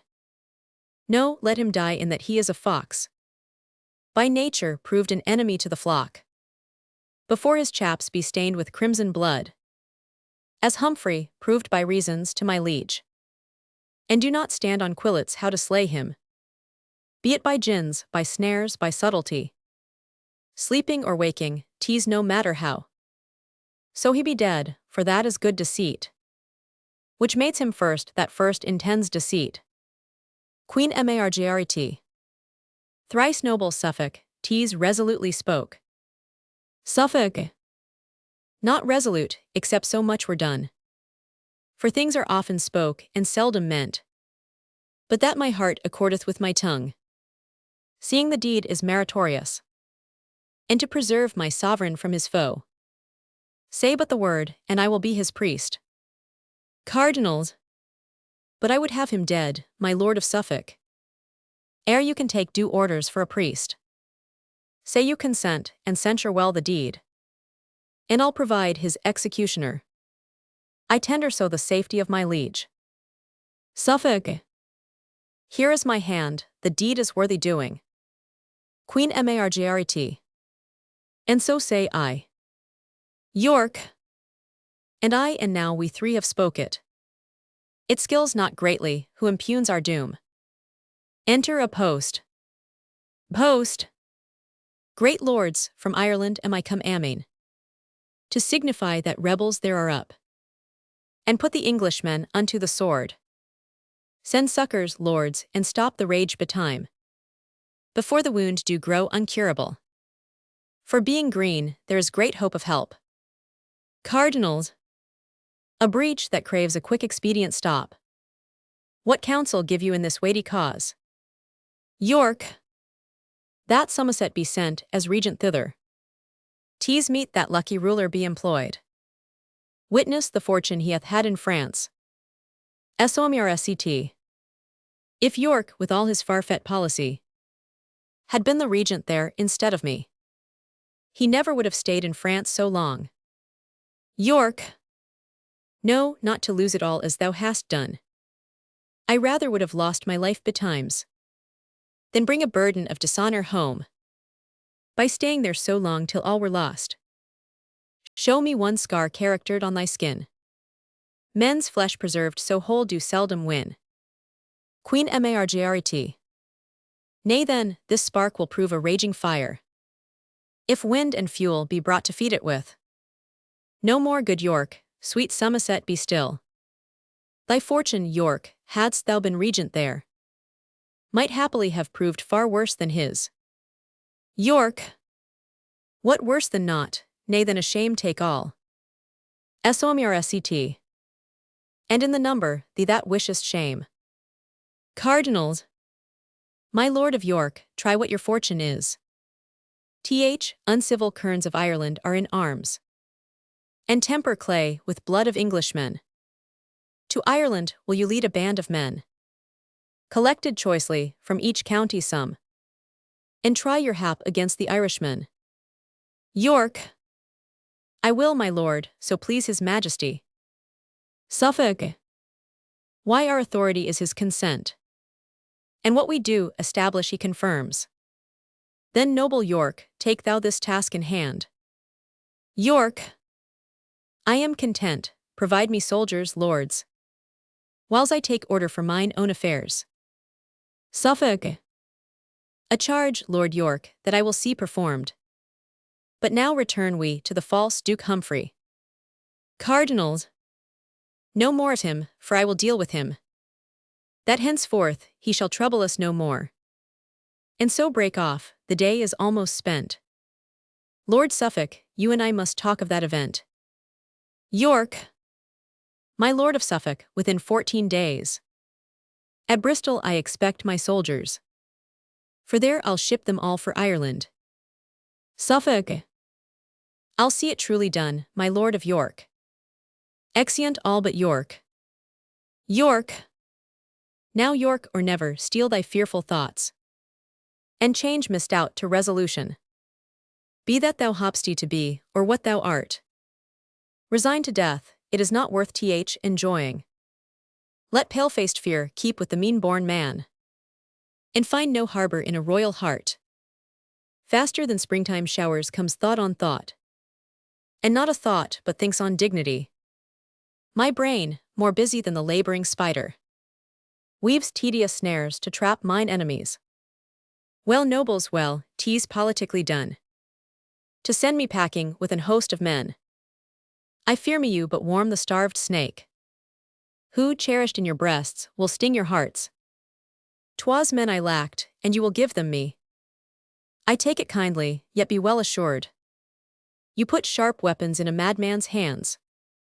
Whiles I in Ireland nourish a mighty band, I will stir up in England some black storm, shall blow 10,000 souls to heaven or hell, and this fell tempest shall not cease to ray, until the golden circuit on my head, like to the glorious sun's transparent beams, do calm the fury of this mad-bred flaw. And for a minister of my intent, I have seduced a headstrong Kentishman, John Cade of Ashford, to make commotion, as full well he can, under the title of John Mortimer. In Ireland have I seen the stubborn Cade oppose himself against a troop of kerns, and fought so long till that his thighs with darts were almost like a sharp-quilled porpentine, and in the end being rescued, I have seen him caper upright like a wild Morisco, shaking the bloody darts as he his bells. Full often, like a shag-haired crafty kern, hath he conversed with the enemy, and undiscovered come to me again, and given me notice of their villainies. This devil here shall be my substitute for that John Mortimer which now is dead. In face, in gait, in speech, he doth resemble. By this I shall perceive the commons' mind, how they affect the house in claim of York. Say he be taken, racked, and tortured, I know no pain they can inflict upon him will make him say, I moved him to those arms. Say that he thrive, as 'tis great like he will. Why then from Ireland come I with my strength, and reap the harvest which that rascal sowed?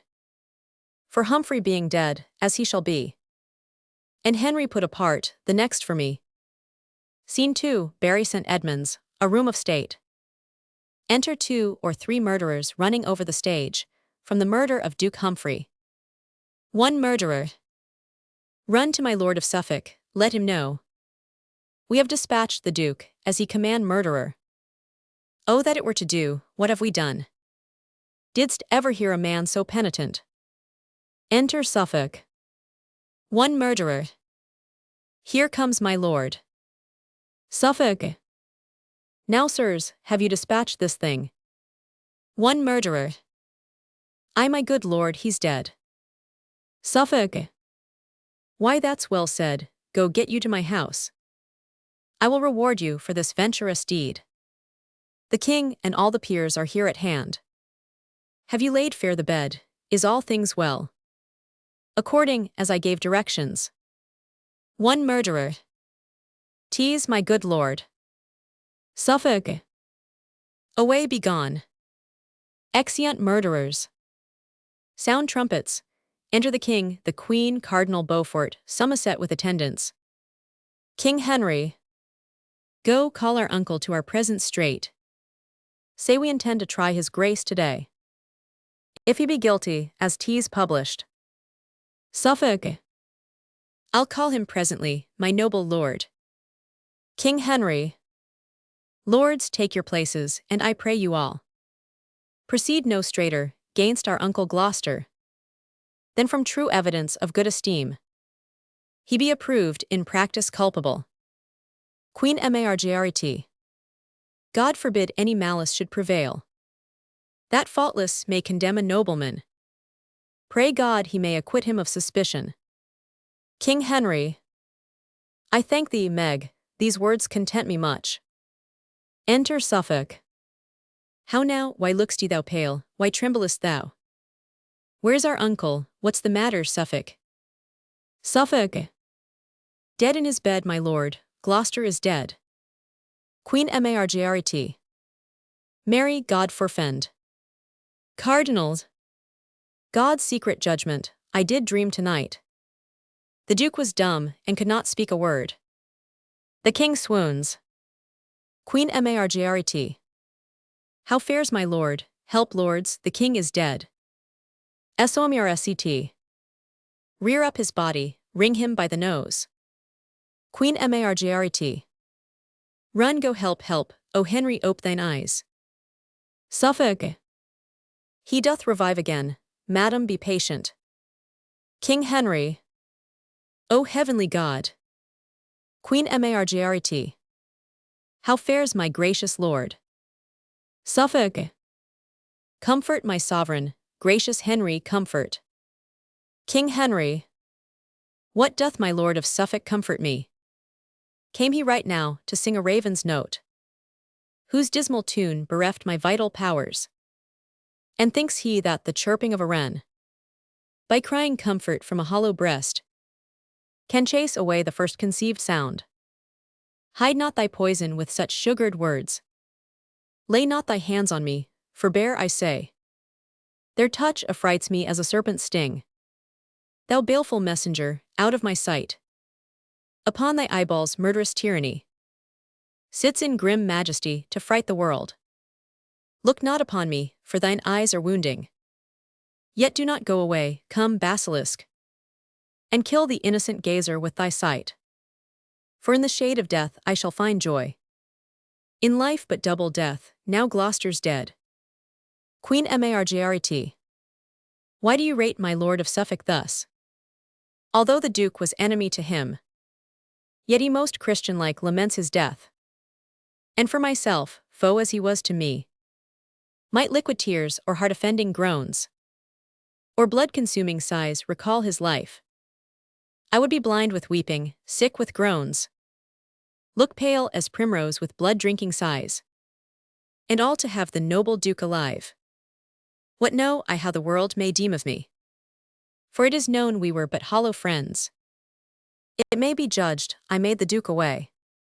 So shall my name with slander's tongue be wounded, and princes' courts be filled with my reproach.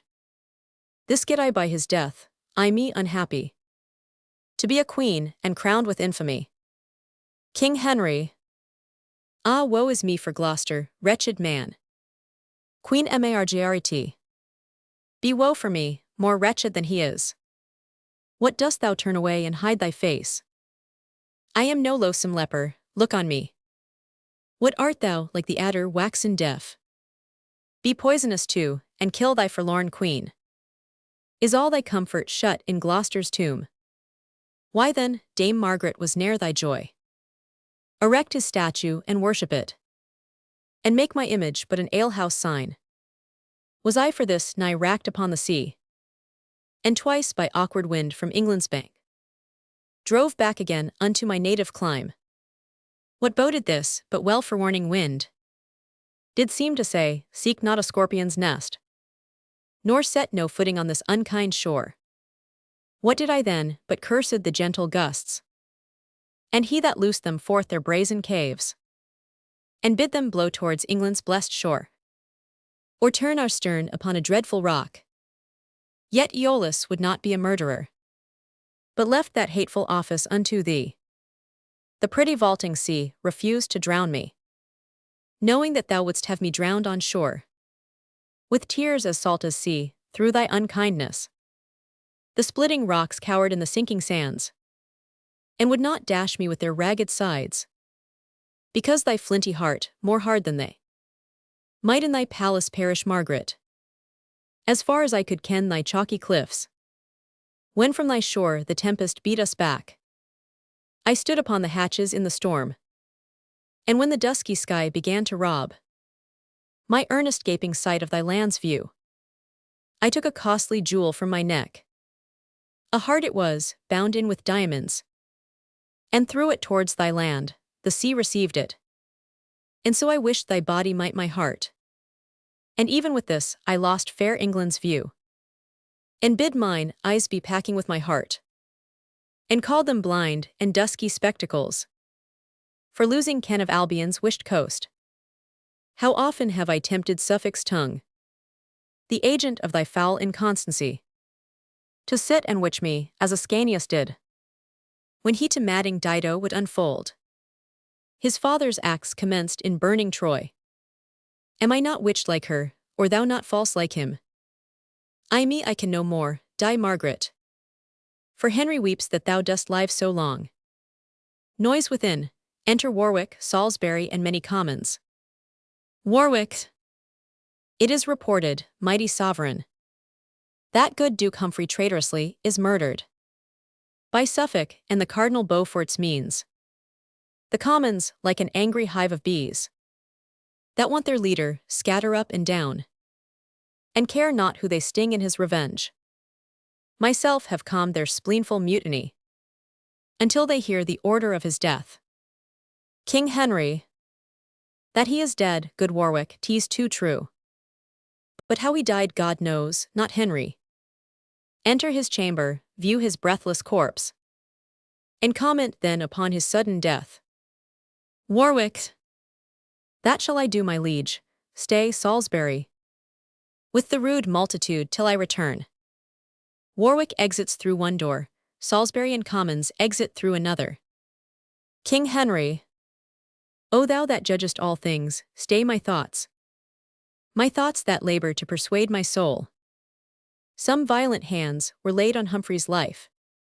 If my suspect be false, forgive me, God, for judgment only doth belong to thee. Fain would I go to chafe his paly lips with 20,000 kisses, and to drain upon his face an ocean of salt tears, to tell my love unto his dumb deaf trunk, and with my fingers feel his hand unfeeling. But all in vain are these mean obsequies, and to survey his dead and earthy image. What were it but to make my sorrow greater? Enter Warwick and others, bearing Gloucester's body on a bed. Warwick. Come hither, gracious sovereign, view this body. King Henry. That is to see how deep my grave is made. For with his soul fled all my worldly solace. For seeing him, I see my life in death. Warwick. As surely as my soul intends. With that dread king that took our state upon him, to free us from his father's wrathful curse, I do believe that violent hands were laid upon the life of this thrice-famed Duke. Suffolk. A dreadful oath, sworn with a solemn tongue. What instance gives Lord Warwick for his vow? Warwick. See how the blood is settled in his face. Oft have I seen a timely parted ghost, of ashy semblance, meager, pale, and bloodless, being all descended to the laboring heart, who, in the conflict that it holds with death, attracts the same for aidance, gainst the enemy, which with the heart there cools and ne'er returneth, to blush and beautify the cheek again. But see, his face is black and full of blood, his eyeballs further out than when he lived, staring full ghastly, like a strangled man, his hair upreared, his nostrils stretched with struggling, his hands abroad displayed, as one that grasped and tugged for life, and was by strength subdued. Look on the sheets his hair you see is sticking, his well-proportioned beard made rough and rugged, like to the summer's corn by tempest lodged. It cannot be, but he was murdered here. The least of all these signs were probable. Suffolk. Why Warwick, who should do the Duke to death? Myself and Beaufort had him in protection. And we, I hope, sir, are no murderers. Warwick. But both of you were vowed Duke Humphrey's foes. And you, forsooth, had the good Duke to keep. 'Tis like you would not feast him like a friend. And 'tis well seen he found an enemy. Queen Margaret. Then you belike suspect these noblemen as guilty of Duke Humphrey's timeless death. Warwick. Who finds the heifer dead and bleeding fresh, and sees fast by a butcher with an axe, but will suspect 'twas he that made the slaughter. Who finds the partridge in the puddock's nest, but may imagine how the bird was dead, although the kite soar with unbloodied beak. Even so suspicious is this tragedy. Queen Margaret. Are you the butcher, Suffolk? Where's your knife?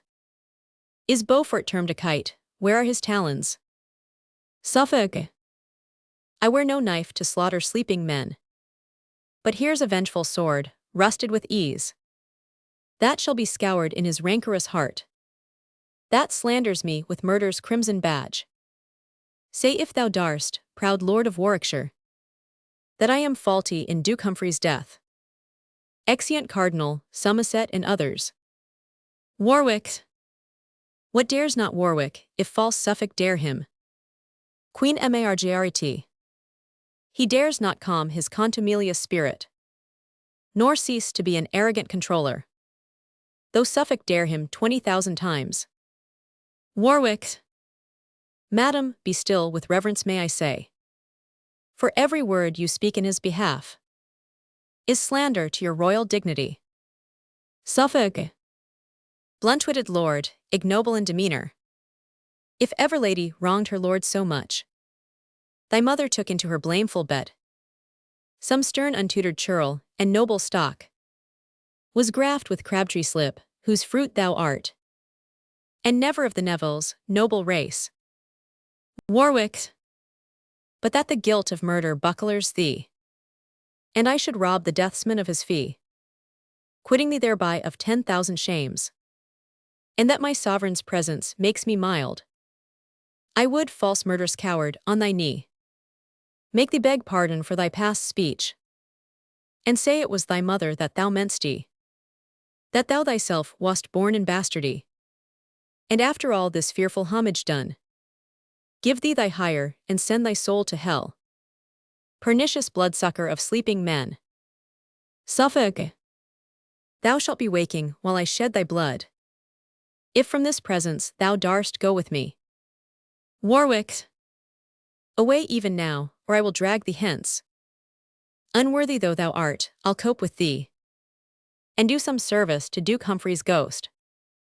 Exeunt Suffolk and Warwick. King Henry. What stronger breastplate than a heart untainted? Thrice is he armed that hath his quarrel just, and he but naked, though locked up in steel, whose conscience with injustice is corrupted. Queen Margaret.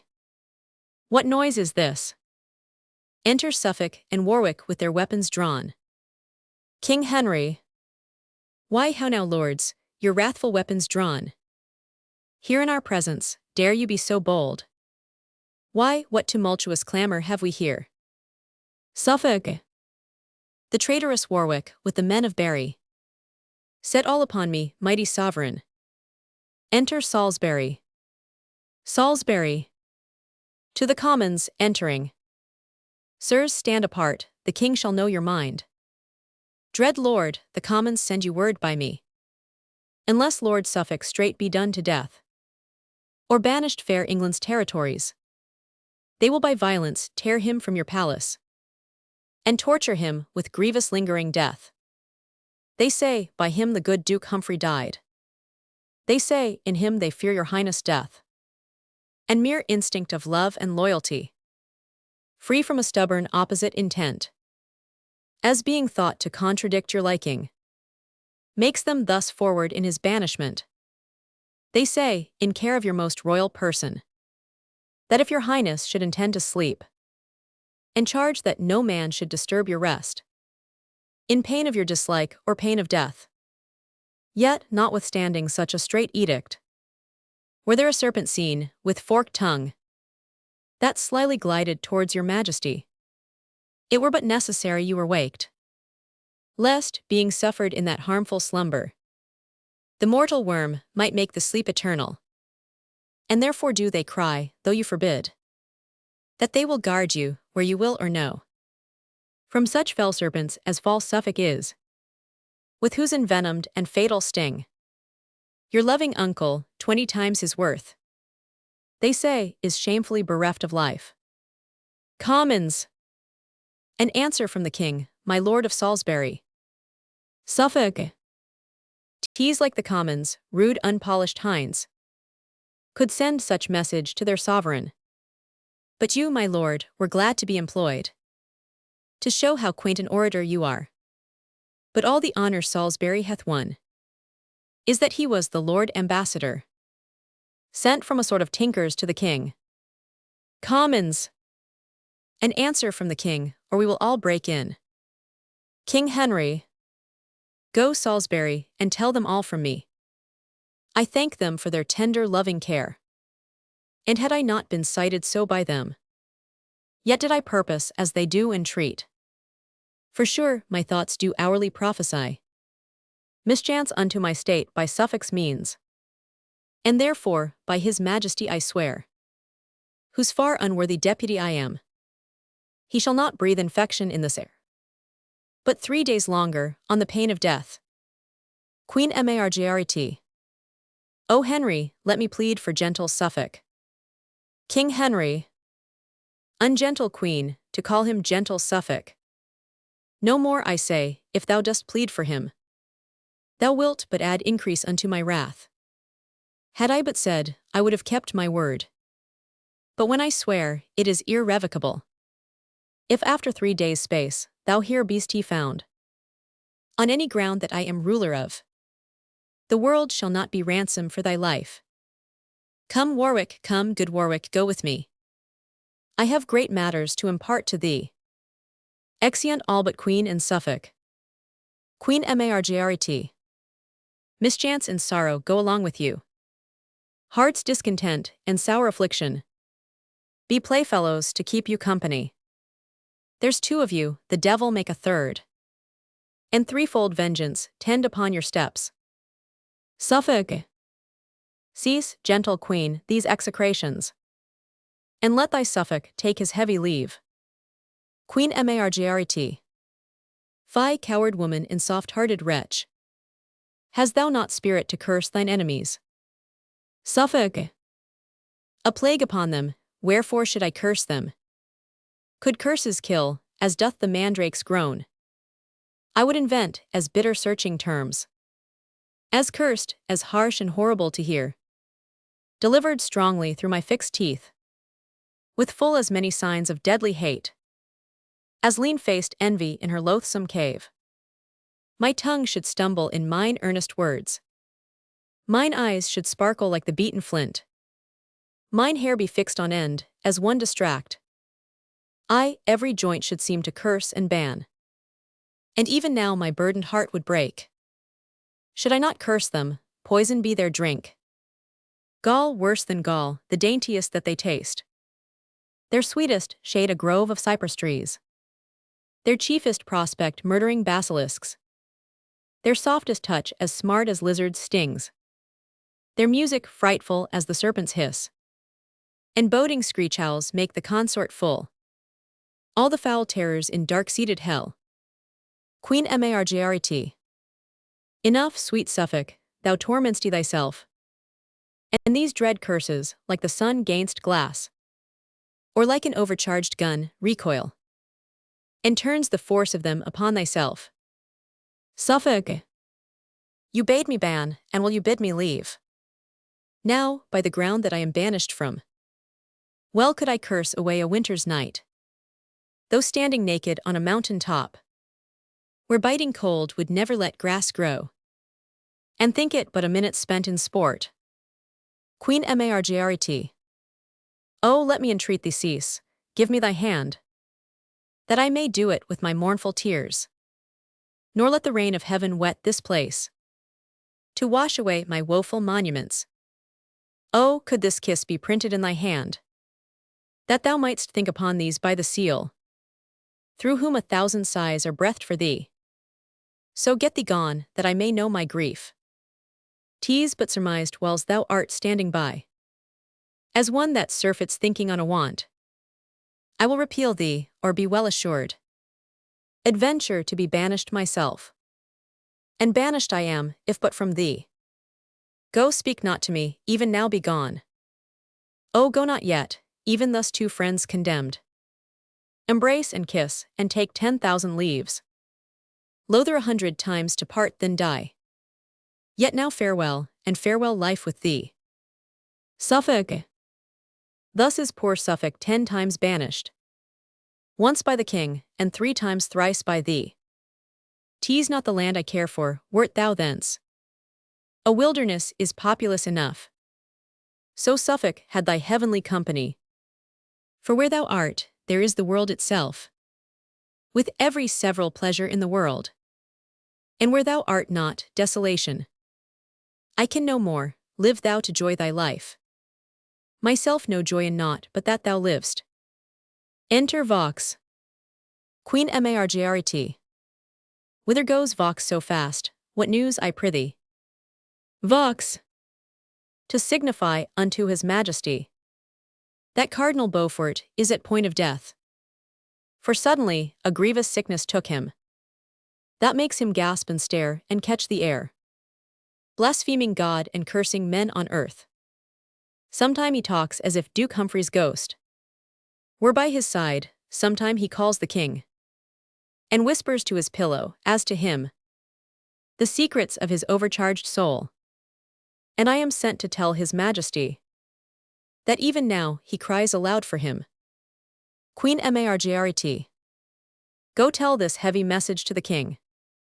Ay me, what is this world, what news are these? But wherefore grieve I at an hour's poor loss, omitting Suffolk's exile, my soul's treasure? Why only, Suffolk, mourn I not for thee? And with the southern clouds contend in tears. Theirs for the earth's increase, mine for my sorrows.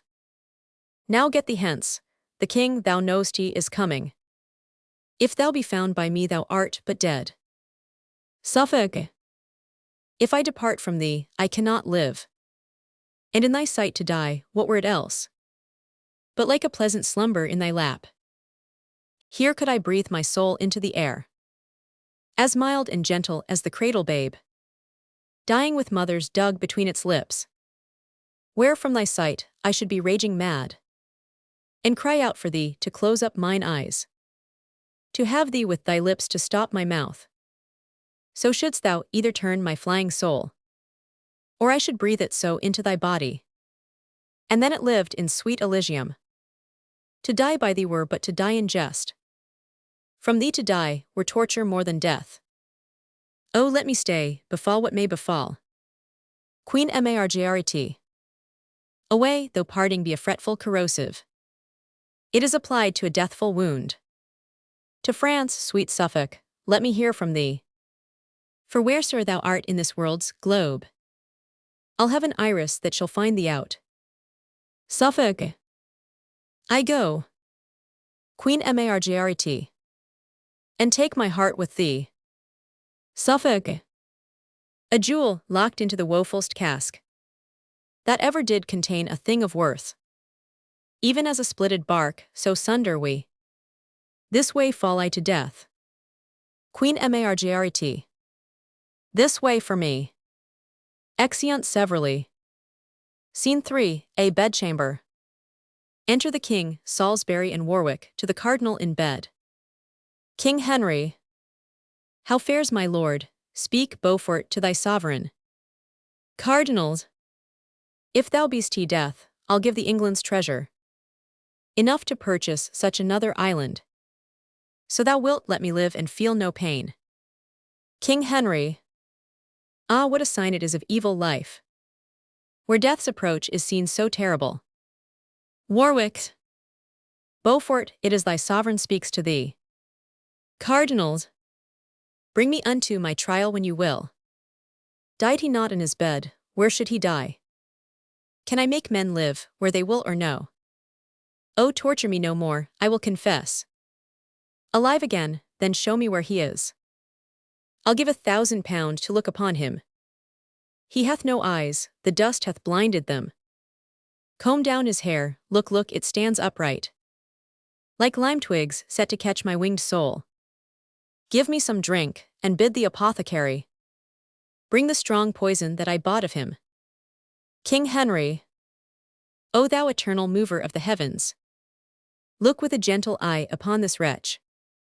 Oh, beat away the busy meddling fiend that lays strong siege unto this wretch's soul, and from his bosom purge this black despair.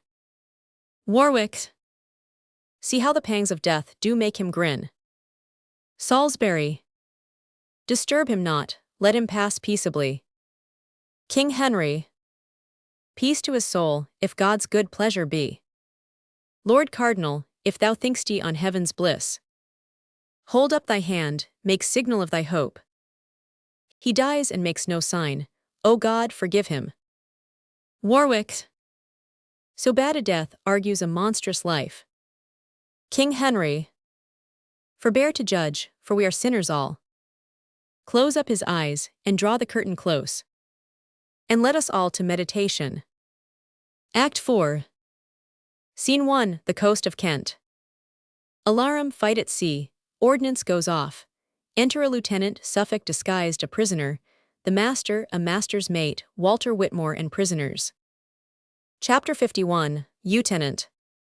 The gaudy, blabbing and remorseful day is crept into the bosom of the sea.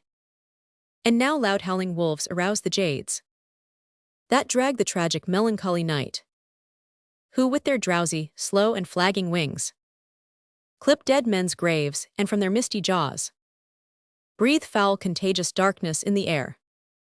Therefore bring forth the soldiers of our prize. For whilst our pinnace anchors in the downs, here shall they make their ransom on the sand, or with their blood stain this discolored shore.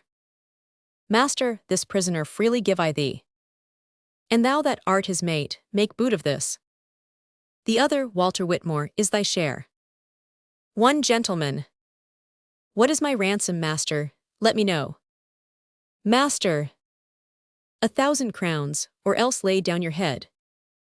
Mate. And so much shall you give, or off goes yours. Chapter 51, Lieutenant. What, think you much to pay 2,000 crowns? And bear the name and port of gentleman. Cut both the villains' throats, for die you shall. The lives of those which we have lost in fight be counterpoised with such a petty sum. One gentleman. I'll give it, sir, and therefore spare my life. Two gentlemen. And so will I, and write home for it straight. Whitmore. I lost mine eye in laying the prize aboard, and therefore to revenge it shalt thou die. And so should these, if I might have my will. Chapter 51, Lieutenant. Be not so rash, take ransom, let him live. Suffolk. Look on my George, I am a gentleman. Rate me at what thou wilt, thou shalt be paid. Whitmore. And so am I, my name is Walter Whitmore. How now, why start'st thou, what doth death affright? Suffolk. Thy name affrights me, in whose sound is death. A cunning man did calculate my birth, and told me that by water I should die. Yet let not this make thee be bloody-minded.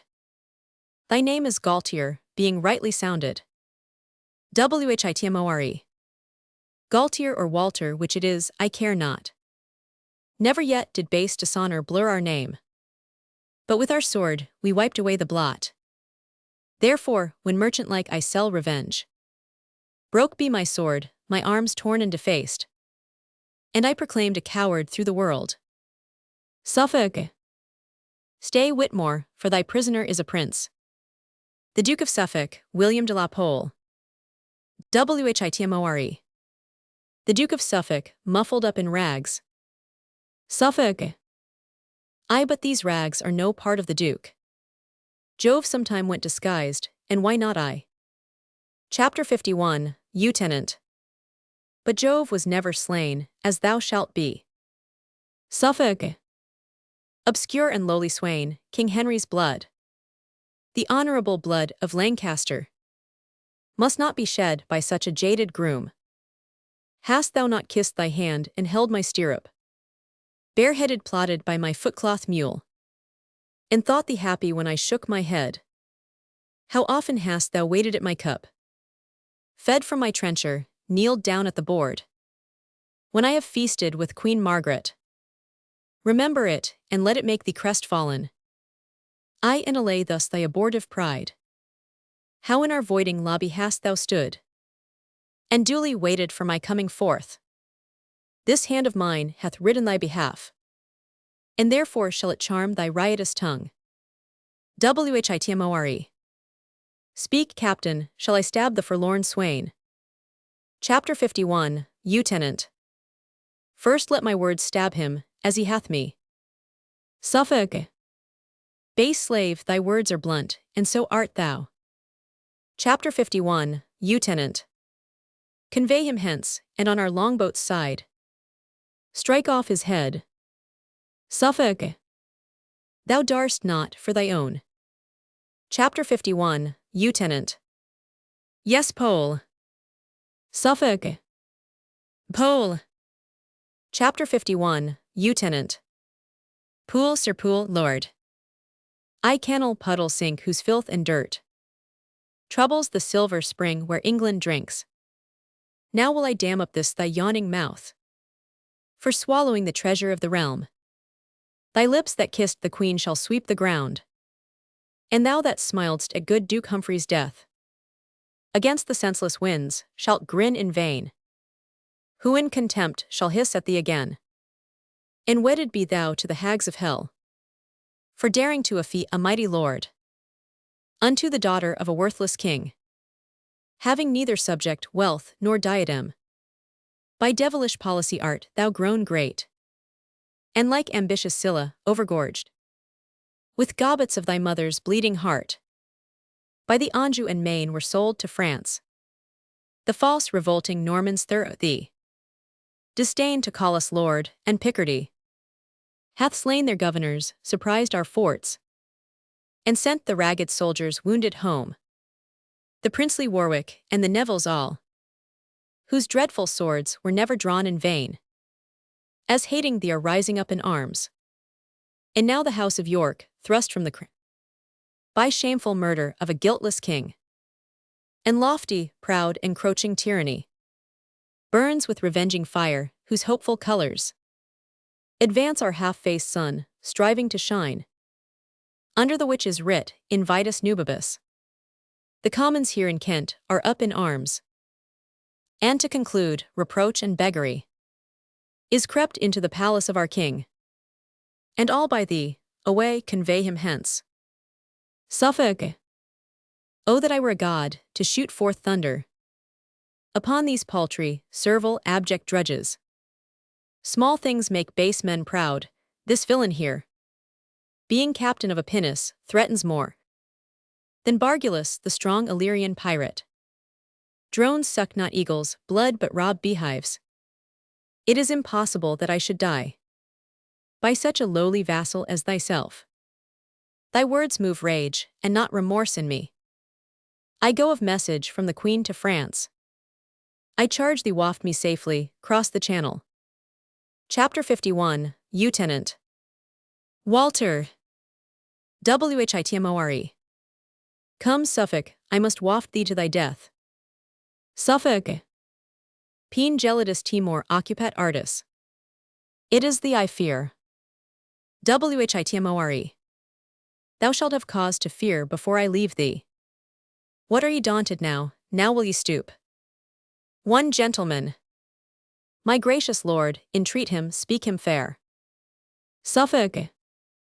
Suffolk's imperial tongue is stern and rough, used to command, untaught to plead for favor. Far be it we should honor such as these. With humble suit, no, rather let my head stoop to the block than these knees bow to any, save to the God of heaven and to my king. And sooner dance upon a bloody pole than stand uncovered to the vulgar groom. True nobility is exempt from fear. More can I bear than you dare execute. Chapter 51, Lieutenant. Hail him away, and let him talk no more. Suffolk. Come, soldiers, show what cruelty ye can, that this my death may never be forgot. Great men oft die by vile Bezonians. A Roman sworder and bandito slave murdered sweet Tully, Brutus, bastard. Stabbed Julius Caesar, savage islanders. Pompey the Great, and Suffolk dies by pirates. Exeunt Whitmore and others with Suffolk. Chapter 51, Lieutenant. And as for these whose ransom we have set, it is our pleasure one of them depart. Therefore come you with us, and let him go. Exeunt all but the one gentleman. Enter Whitmore with Suffolk's body and head. Whitmore. There let his head and lifeless body lie, until the Queen his mistress bury it. One gentleman. O barbarous and bloody spectacle! His body will I bear unto the King. If he revenge it not, yet will his friends. So will the Queen, that living held him dear. Exit with the body. Scene 2, Blackheath. Enter George Bevis and John Holland. Bevis. Come and get thee a sword, though made of a lath, they have been up these 2 days. Holland. They have the more need to sleep now, then. Bevis. I tell thee, Jack Cade the clothier means to dress the Commonwealth, and turn it, and set a new nap upon it. Holland. So he had need, for tease threadbare. Well, I say it was never merry world in England since gentlemen came up. Bevis. O miserable age, virtue is not regarded in handicraftsmen. Holland. The nobility think scorn to go in leather aprons. Bevis. Nay more, the King's council are no good workmen. Holland. True, and yet it is said, labor in thy vocation, which is as much to say as, let the magistrates be laboring men, and therefore should we be magistrates. Bevis. Thou hast hit it, for there's no better sign of a brave mind than a hard hand. Holland. I see them, there's best son the tanner of Wingham. Bevis. He shall have the skin of our enemies, to make dogs' leather of. Holland. And Dick the butcher. Bevis. Then is sin struck down like an ox, and iniquity's throat cut like a calf. Holland. And Smith the weaver. Bevis. Argo their thread of life is spun. Holland.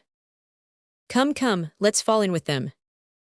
Drum, enter Cade, Dick the butcher, Smith the weaver, and a sawyer with infinite numbers carrying long staves. Cade. We John Cade, so termed of our supposed father. Chapter 599, K. Or rather, of stealing a cade of herrings. Cade. For our enemies shall fall before us, inspired with the spirit of putting down kings and princes. Command silence. Chapter 599, K. Silence. Cade. My father was a Mortimer. Chapter 599, K. He was an honest man and a good bricklayer. Cade. My mother a Plantagenet. Chapter 599, K. I knew her well, she was a midwife. Cade. My wife descended of the Lacys. Chapter 599, K. She was indeed a peddler's daughter, and sold many laces. Smith. But now of late, not able to travel with her furred pack, she washes bucks here at home. Cade. Therefore am I of an honorable house. Chapter 599, K. I by my faith the field is honorable, and there was he born under a hedge, for his father had never a house but the cage. Cade. Valiant I am. Smith. He must needs, for beggary is valiant. Cade. I am able to endure much. Chapter 599, K. No question of that, for I have seen him whipped 3 market days together. Cade. I fear neither sword nor fire. Smith. He need not fear the sword, for his coat is of proof. Chapter 599, K. But methinks he should stand in fear of fire, being burnt hand for stealing of sheep. Cade. Be brave then, for your captain is brave and vows reformation. There shall be in England 7 halfpenny loaves sold for a penny, the 3-hooped pot shall have 10 hoops, and I will make it felony to drink small beer. All the realm shall be in common, and in Cheapside shall my palfrey go to grass. And when I am king, as king I will be. Alls. God save your majesty. Cade. I thank you, good people. There shall be no money, all shall eat and drink on my score, and I will apparel them all in one livery, that they may agree like brothers and worship me their Lord. Chapter 599, K. The first thing we do, let's kill all the lawyers. K'd. Nay, that I mean to do. Is not this a lamentable thing, that of the skin of an innocent lamb should be made parchment, that parchment, being scribbled o'er, should undo a man? Some say the bee stings, but I say 'tis the bee's wax, for I did but seal once to a thing, and I was never mine own man since. How now, who's there? Enter some, bringing in the clerk of Chartham. Smith. The clerk of Chartham, he can write and read and cast account. Cade. Oh, monstrous. Smith. We took him setting of boys' copies. Cade. Here's a villain. Smith. H has a book in his pocket with red letters in T. Cade. Nay then, he is a conjurer. Chapter 599, K. Nay, he can make obligations and write court hand. Cade. I am sorry for T. The man is a proper man of mine honor, unless I find him guilty, he shall not die. Come hither, Sirrah, I must examine thee. What is thy name? Chapter 150, Irk. Emmanuel's. Chapter 599, K. They used to write it on the top of letters.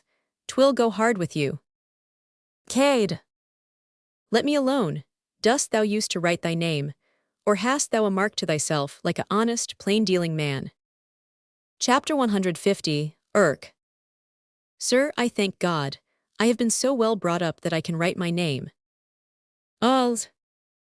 He hath confessed, away with him, he's a villain and a traitor. Cade. Away with him, I say, hang him with his pen and inkhorn about his neck. Exit 1 with the clerk. Enter Michael. Chapter 1099, Hail. Where's our general? Cade. Here I am, thou particular fellow. Chapter 1099, Hail. Fly, fly, fly. Sir Humphrey Stafford and his brother are hard by, with the king's forces. Cade. Stand, villain, stand, or I'll fell thee down. He shall be encountered with a man as good as himself. He is but a knight, is he? Chapter 1099, Hail. No. Cade. To equal him, I will make myself a knight presently. Rise up, Sir John Mortimer. Now have at him. Enter Sir Humphrey Stafford, and his brother with drum and soldiers. Stafford. Rebellious hinds, the filth and scum of Kent. Marked for the gallows, lay your weapons down. Home to your cottages, forsake this groom. The king is merciful if you revolt. Brothers. But angry, wrathful, and inclined to blood. If you go forward, therefore yield or die. Cade. As for these silken-coated slaves, I pass not. It is to you, good people, that I speak, over whom in time to come I hope to reign. For I am rightful heir unto the crown. Stafford. Villain, thy father was a plasterer. And thou thyself a shearman, art thou not? Cade. And Adam was a gardener. Brothers. And what of that? Cade. Marry this, Edmund Mortimer, Earl of March. Married the Duke of Clarence's daughter, did he not? Stafford. Aye, sir. Cade. By her he had 2 children at one birth. Brothers. That's false. Cade. Aye, there's the question, but I say 'tis true. The elder of them, being put to nurse, was by a beggar woman stolen away, and, ignorant of his birth and parentage, became a bricklayer when he came to age. His son am I, deny it if you can. Chapter 599, K. Nay, 'tis too true, therefore he shall be king. Smith. Sir, he made a chimney in my father's house, and the bricks are alive at this day to testify it, therefore deny it not. Stafford. And will you credit this base drudge's words? That speaks he knows not what. Alls. I marry will we, therefore get ye gone. Brothers. Jack Cade, the Duke of York hath taught you this. Cade. He lies, for I invented it myself.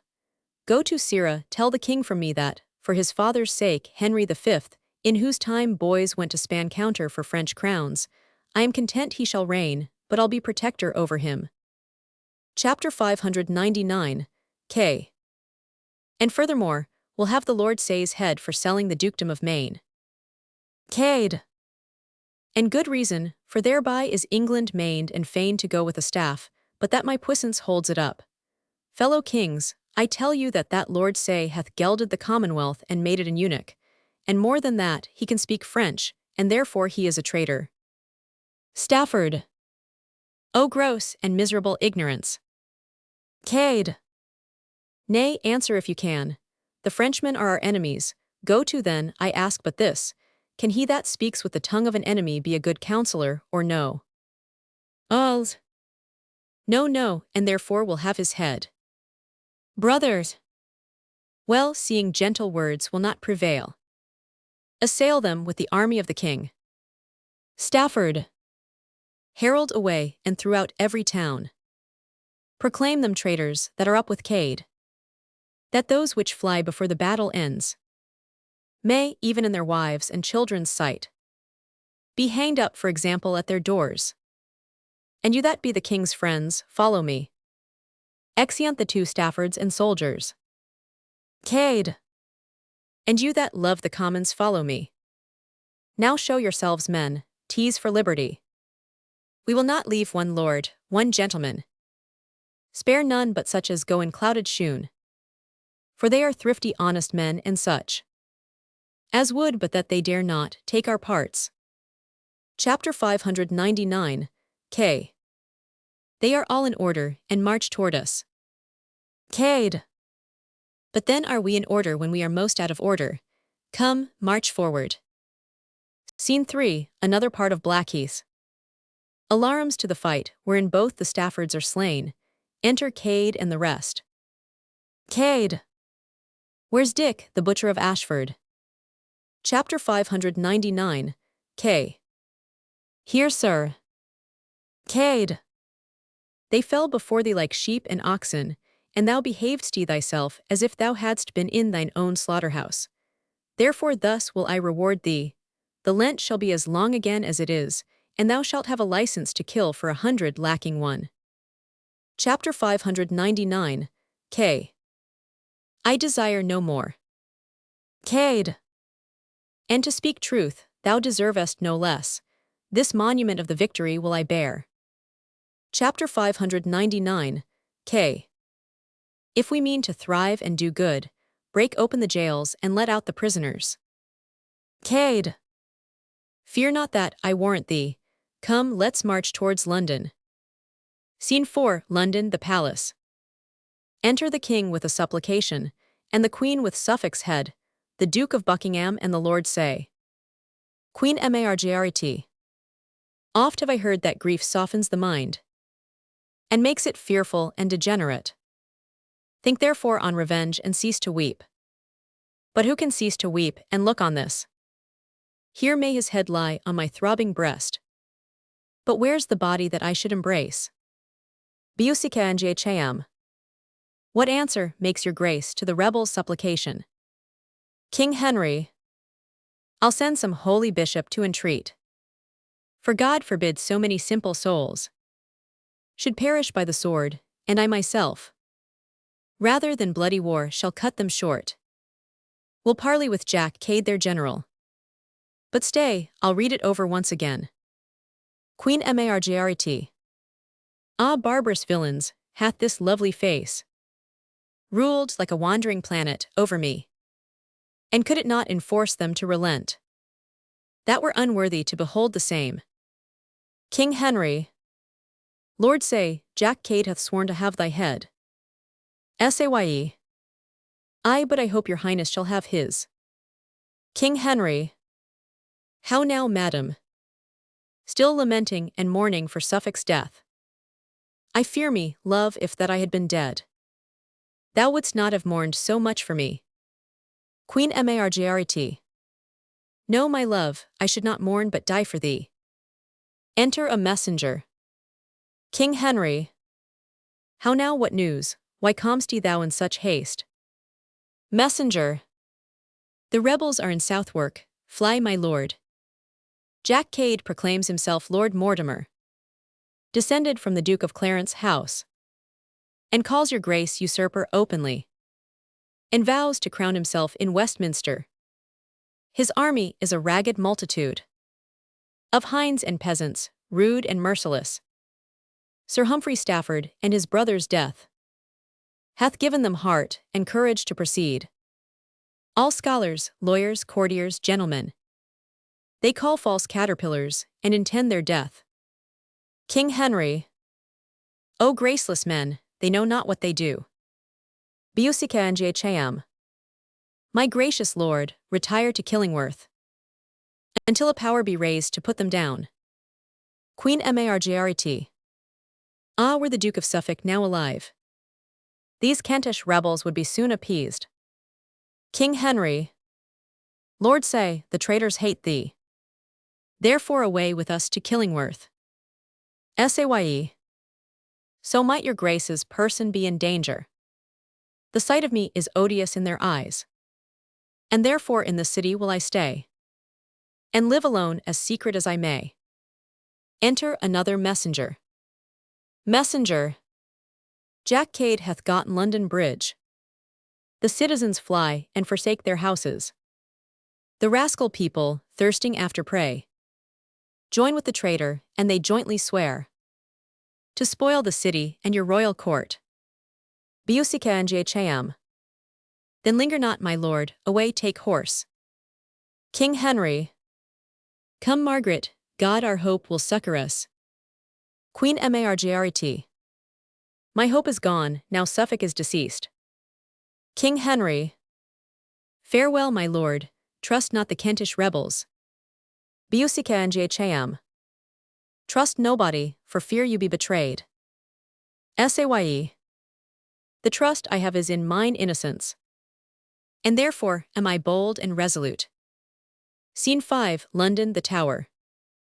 Enter Lord Scales upon the tower, walking, then enter 2 or 3 citizens below. Scales. How now, is Jack Cade slain? One citizen. No, my lord, nor likely to be slain, for they have won the bridge, killing all those that withstand them. The Lord Mayor craves aid of your honor from the tower to defend the city from the rebels. Scales. Such aid as I can spare you shall command. But I am troubled here with them myself. The rebels have essayed to win the tower. But get you to Smithfield and gather head, and thither I will send you. Matthew, go. Fight for your king, your country, and your lives. And so farewell, for I must hence again. Scene 6, London, Cannon Street. Enter Jack Cade and the rest, and strikes his staff on London stone. Cade.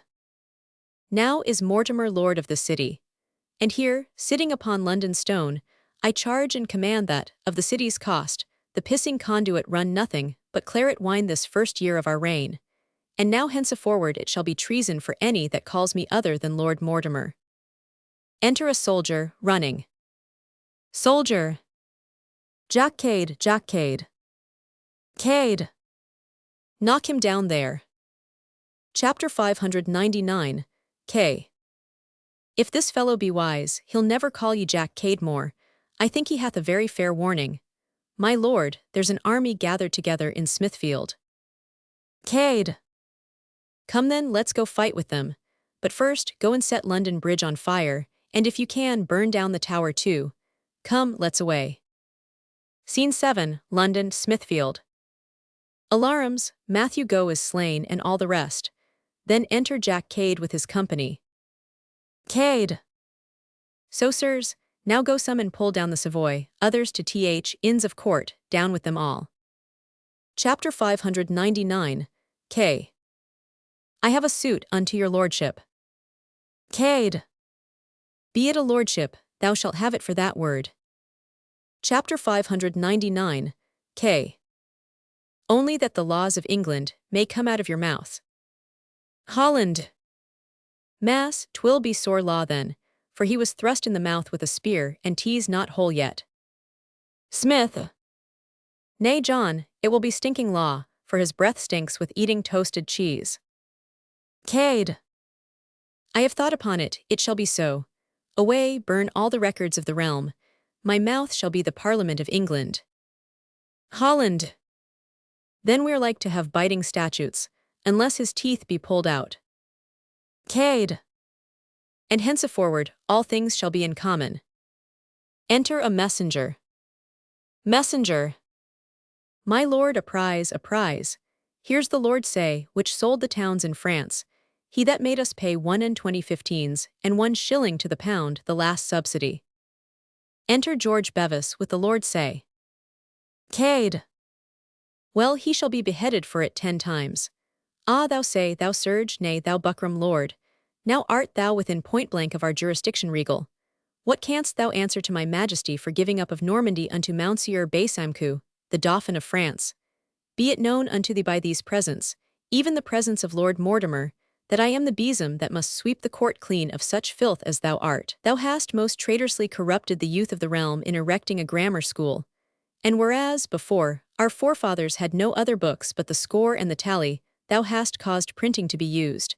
And contrary to the king, his crown and dignity, thou hast built a paper mill. It will be proved to thy face that thou hast men about thee that usually talk of a noun and a verb, and such abominable words as no Christian ear can endure to hear. Thou hast appointed justices of peace, to call poor men before them about matters they were not able to answer. Moreover, thou hast put them in prison, and because they could not read, thou hast hanged them, when indeed only for that cause they have been most worthy to live. Thou dost ride on a footcloth, dost thou not? Saye. What of that? Cade. Marry, thou oughtst not to let thy horse wear a cloak when honester men, than thou go in their hose and doublets. Chapter 599, K.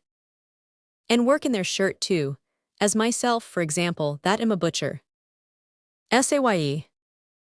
You men of Kent. Chapter 599, K. What say you of Kent? Saye. Nothing but this, tis bonatera mala gens. Cade. Away with him, he speaks Latin. Saye. Hear me but speak, and bear me where you will. Kent, in the commentaries Caesar writ, is termed the civil'st place of all this isle. Sweet is the country, because full of riches. The people liberal, valiant, active, wealthy. Which makes me hope, you are not void of pity. I sold not Maine, I lost not Normandy. Yet to recover them would lose my life. Justice with favor have I always done. Prayers and tears have moved me, gifts could never. When have I aught exacted at your hands? Kent to maintain the king, the realm and you. Large gifts have I bestowed on learned clerks. Because my book preferred me to the king. And seeing ignorance is the curse of God. Knowledge the wing wherewith we fly to heaven. Unless you be possessed with devilish spirits, you cannot but forbear to murder me. This tongue hath parleyed unto foreign kings. For your behoofs. Cade. Tut, when struck'st thou one blow in the field? Saye. Great men have reaching hands, oft have I struck. Those that I never saw, and struck them dead. George. O monstrous coward, what to come behind folks? Saye. These cheeks are pale for watching for your good. Cade. Give him a box oth ear, and that will make him red again. Saye. Long sitting to determine poor men's causes hath made me full of sickness and diseases. Cade. Ye shall have a hempen caudle then, and the help of hatchet. Chapter 599, K. Why dost thou quiver, man? Saye. The palsy, and not fear, provokes me. Cade. Nay, he nods at us, as who should say, I'll be even with you. I'll see if his head will stand steadier on a pole or no, take him away and behead him. Saye. Tell me, wherein have I offended most? Have I affected wealth or honor? Speak. Are my chests filled up with extorted gold? Is my apparel sumptuous to behold? Whom have I injured, that ye seek my death? These hands are free from guiltless bloodshedding, this breast from harboring foul deceitful thoughts. Oh, let me live. Cade! I feel remorse in myself with his words, but I'll bridle it. He shall die, and it be but for pleading so well for his life. Away with him. He has a familiar under his tongue, he speaks not I God's name. Go, take him away, I say, and strike off his head presently, and then break into his son-in-law's house, Sir James Cromer, and strike off his head, and bring them both upon 2 poles hither. Alls. It shall be done. Saye. Ah, countrymen, if when you make your prayers, God should be so obdurate as yourselves, how would it fare with your departed souls? And therefore yet relent, and save my life. Cade! Away with him, and do as I command ye. Exeunt some with Lord say. The proudest peer in the realm shall not wear a head on his shoulders, unless he pay me tribute. There shall not a maid be married, but she shall pay to me her maidenhead ere they have it. Men shall hold of me in capite, and we charge and command that their wives be as free as heart can wish or tongue can tell. Chapter 599, K. My lord, when shall we go to Cheapside, and take up commodities upon our bills? Cade. Marry presently. Alls. Oh, brave. Enter one with the heads. Cade. But is not this braver? Let them kiss one another, for they loved well when they were alive. Now part them again, lest they consult about the giving up of some more towns in France. Soldiers, defer the spoil of the city until night, for with these borne before us instead of maces will we ride through the streets, and at every corner have them kiss. Away. Scene 8, Southwark. Alarum and retreat. Enter Cade and all his rabblement. Cade. Up Fish Street, down St. Magnus Corner, kill and knock down, throw them into Thames. What noise is this I hear? Dare any be so bold to sound retreat or parley when I command them kill? Enter Buckingham, and old Clifford attended. Busica and Cham. I hear they be that dare, and will disturb thee. No, Cade, we come ambassadors from the king. Unto the commons, whom thou hast misled. And here pronounce free pardon to them all. That will forsake thee, and go home in peace. Chapter 151, F. Ford. What say ye, countrymen, will ye relent? And yield to mercy whilst 'tis offered you? Or let a rebel lead you to your deaths? Who loves the king, and will embrace his pardon? Fling up his cap, and say, God save his majesty. Who hateth him, and honors not his father? Henry V, that made all France to quake. Shake he his weapon at us, and pass by. Alls. God save the king, God save the king. Cade. What, Buckingham and Clifford, are ye so brave? And you, base peasants, do ye believe him? Will you needs be hanged with your pardons about your necks? Hath my sword therefore broke through London gates, that you should leave me at the White Hart in Southwark? I thought you would never have given out these arms till you had recovered your ancient freedom, but you are all recreants and dastards, and delight to live in slavery to the nobility. Let them break your backs with burdens, take your houses over your heads, ravish your wives and daughters before your faces.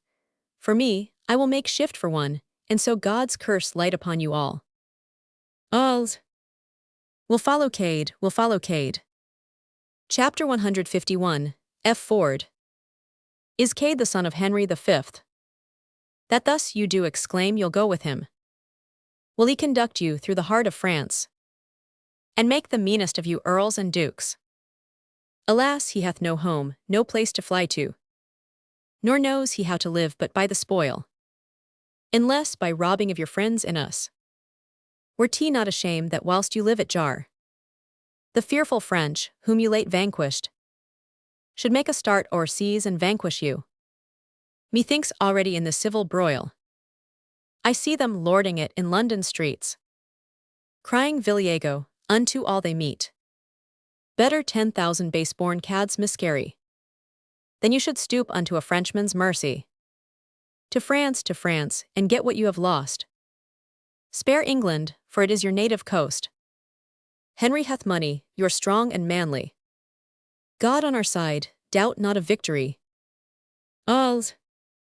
A Clifford, will follow the king and Clifford. Cade. Was ever feather so lightly blown to and fro as this multitude? The name of Henry V hails them to 100 mischiefs and makes them leave me desolate. I see them lay their heads together to surprise me. My sword make way for me, for here is no staying. In despite of the devils and hell, have through the very midst of you. And heavens and honor be witness that no want of resolution in me, but only my followers' base and ignominious treasons, makes me betake me to my heels. Biusika and What is he fled, go some and follow him. And he that brings his head unto the king shall have 1,000 crowns for his reward. Exeunt some of them. Follow me, soldiers, will devise a mean to reconcile you all unto the king. Scene 9, Kenilworth Castle. Sound trumpets. Enter king, queen and Somerset on the terrace aloft. King Henry was ever king that joyed an earthly throne, and could command no more content than I. No sooner was I crept out of my cradle, but I was made a king at 9 months old. Was never subject long to be a king, as I do long and wish to be a subject. Enter Buckingham and old Clifford. Biusika and Health and glad tidings to your majesty. King Henry. Why Buckingham, is the traitor Cade surprised? Or is he but retired to make him strong? Enter below multitudes, with halters about their necks. Chapter 151, F. Ford. He is fled, my lord, and all his powers do yield. And humbly thus, with halters on their necks, expect your highness, doom of life or death. King Henry. Then heaven, set ope thy everlasting gates, to entertain my vows of thanks and praise. Soldiers, this day have you redeemed your lives, and showed how well you love your prince and country. Continue still in this so good a mind. And Henry, though he be unfortunate, assure yourselves will never be unkind. And so, with thanks and pardon to you all, I do dismiss you to your several countries. Alls. God save the king, God save the king. Enter a messenger. Messenger. Please it your grace to be advertised.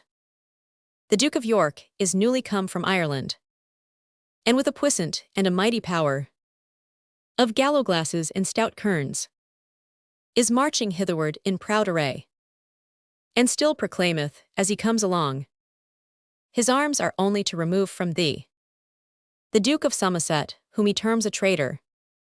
King Henry. Thus stands my state, twixt Cade and York distressed, like to a ship that, having scaped a tempest, is straightway calmed and boarded with a pirate. But now is Cade driven back, his men dispersed, and now is York in arms to second him. I pray thee, Buckingham, go and meet him, and ask him what's the reason of these arms. Tell him I'll send Duke Edmund to the Tower, and Somerset, we will commit thee thither, until his army be dismissed from him. Somrct. My lord, I'll yield myself to prison willingly, or unto death, to do my country good. King Henry. In any case, be not too rough in terms, for he is fierce, and cannot brook hard language. Biusika and I will, my lord, and doubt not so to deal, as all things shall redound unto your good. King Henry. Come, wife, let's in, and learn to govern better. For yet may England curse my wretched reign. Flourish, exeunt. Scene 10, Kent, Iden's garden. Enter Cade. Cade. Fie on ambitions, fie on myself, that have a sword, and yet am ready to famish. These 5 days have I hid me in these woods, and durst not peep out, for all the country is laid for me. But now am I so hungry that if I might have a lease of my life for 1,000 years, I could stay no longer. Wherefore, o'er a brick wall have I climbed into this garden, to see if I can eat grass, or pick a sallet another while, which is not amiss to cool a man's stomach this hot weather. And I think this word sallet was born to do me good.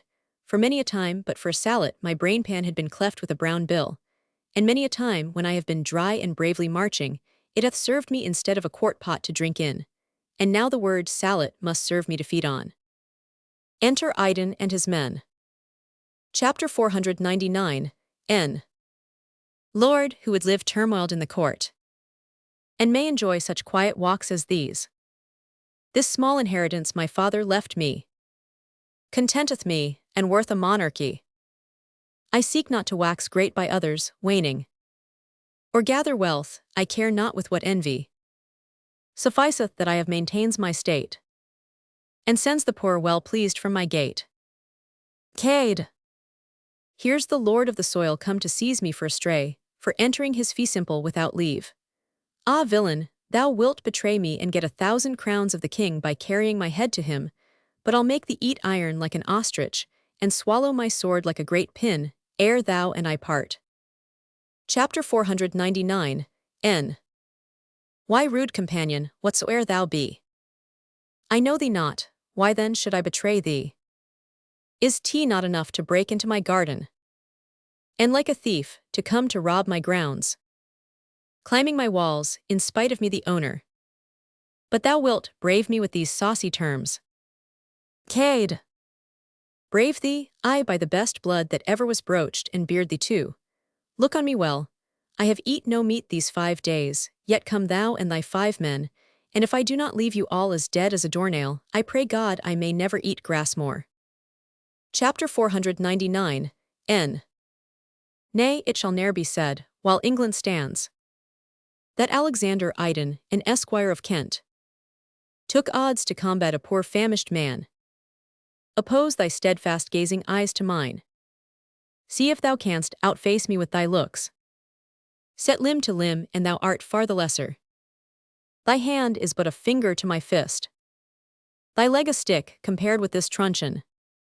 My foot shall fight with all the strength thou hast, and if mine arm be heaved in the air, thy grave is digged already in the earth.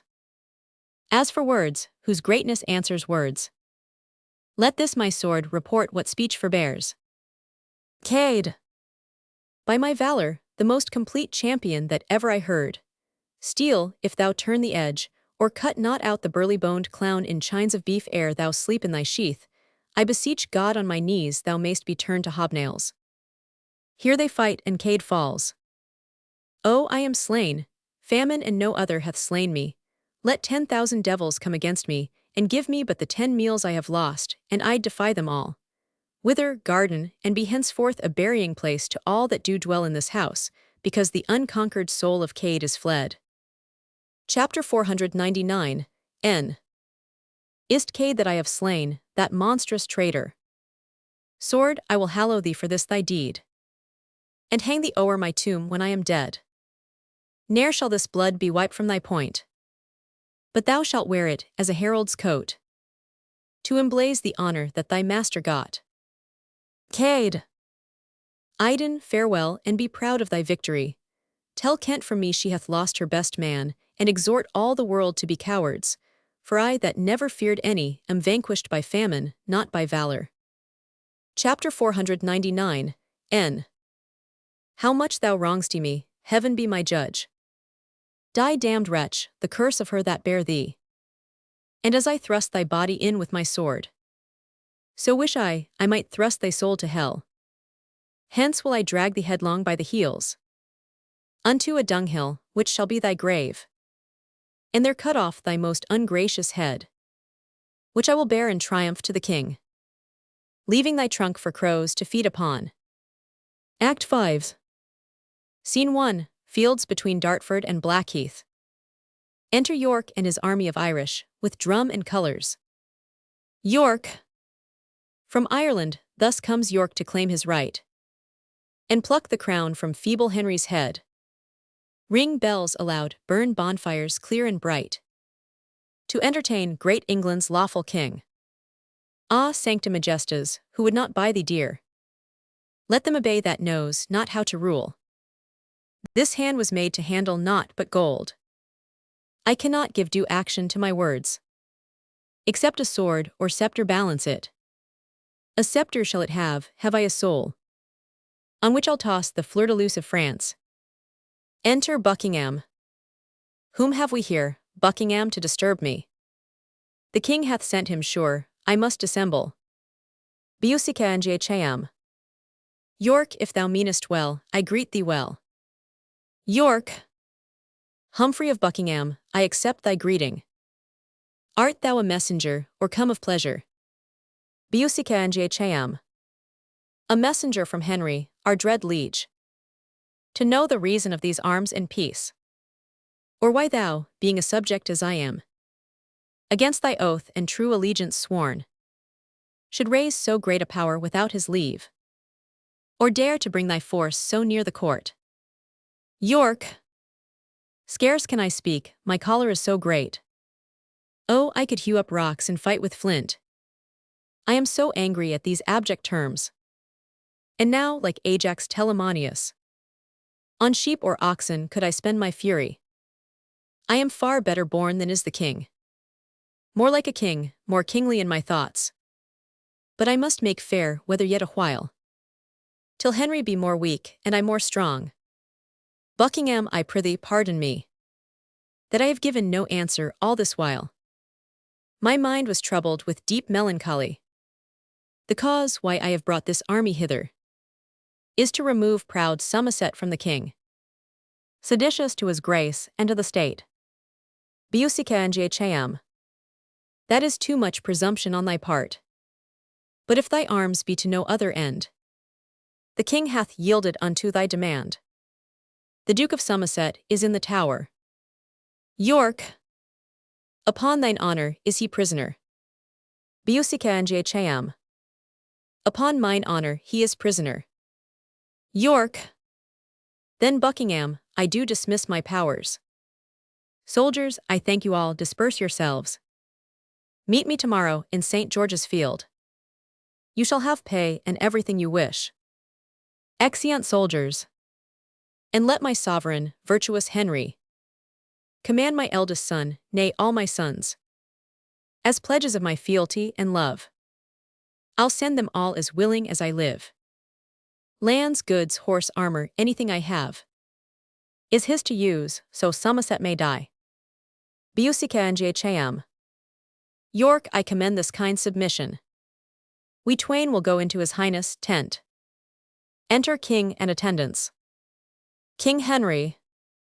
Buckingham, doth York intend no harm to us, that thus he marcheth with the arm in arm? York. In all submission and humility, York doth present himself unto your highness. King Henry. Then what intends these forces thou dost bring? York. To heave the traitor Somerset from hence, and fight against that monstrous rebel Cade, who since I heard to be discomfited. Enter Iden with Cade's head. Chapter 499, N. If one so rude, and of so mean condition, may pass into the presence of a king, lo, I present your grace a traitor's head, the head of Cade, whom I in combat slew. King Henry. The head of Cade, great God, how just art thou! Oh, let me view his visage, being dead. That living wrought me such exceeding trouble. Tell me, my friend, art thou the man that slew him? Chapter 499, N. I was, and T like your majesty. King Henry. How art thou called, and what is thy degree? Chapter 499, N. Alexander Iden, that's my name. A poor esquire of Kent, that loves his king. Biusica and Cham. So please it you, my lord, tweer not amiss. He were created knight for his good service. King Henry. Iden, kneel down, rise up a knight. We give thee for reward 1,000 marks. And will that thou henceforth attend on us? Chapter 499, N. May Iden live to merit such a bounty, and never live but true unto his liege. Enter Queen and Somerset. King Henry. See Buckingham, Somerset comes with the Queen. Go, bid her hide him quickly from the Duke. Queen Margaret. For 1,000 Yorks he shall not hide his head, but boldly stand and front him to his face. York! How now is Somerset at liberty? Then, York, unloose thy long-imprisoned thoughts, and let thy tongue be equal with thy heart. Shall I endure the sight of Somerset?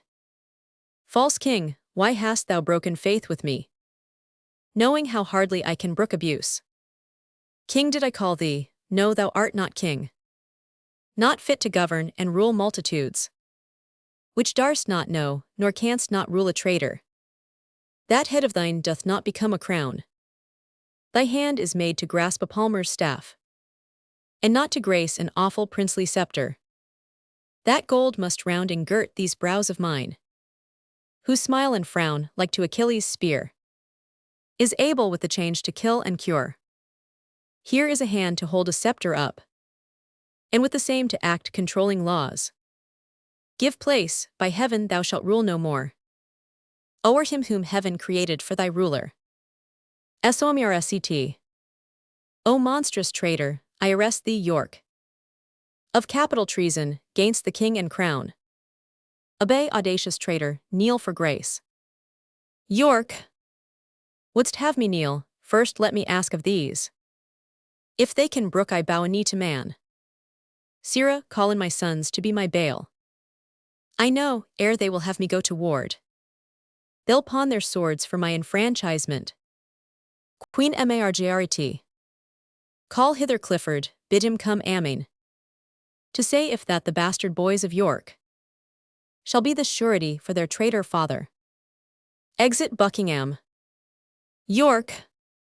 O blood-bespotted Neapolitan, outcast of Naples, England's bloody scourge.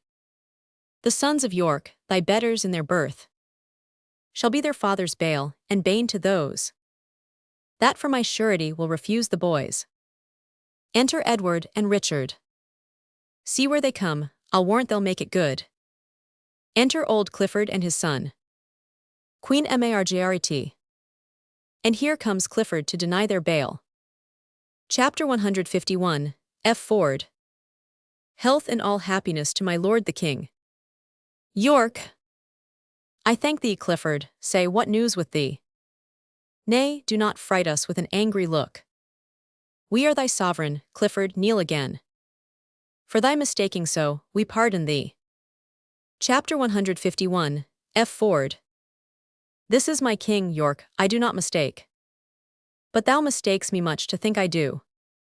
To Bedlam with him, is the man grown mad. King Henry.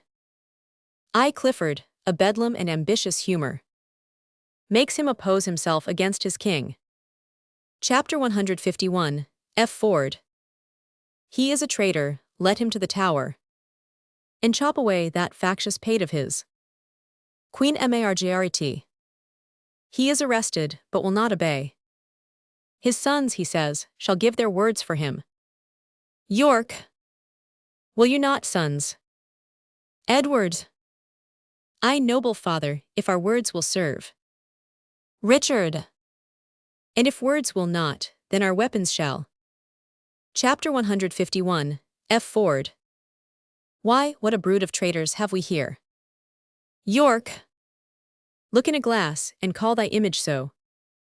I am thy king, and thou a false-heart traitor. Call hither to the stake my two brave bears, that with the very shaking of their chains they may astonish these fell-lurking curs. Bid Salisbury and Warwick come to me. Enter the Earls of Warwick and Salisbury. Chapter 151, F. Ford. Are these thy bears? Will bait thy bears to death, and manacle the bear herd in their chains. If thou darst, bring them to the baiting place. Richard!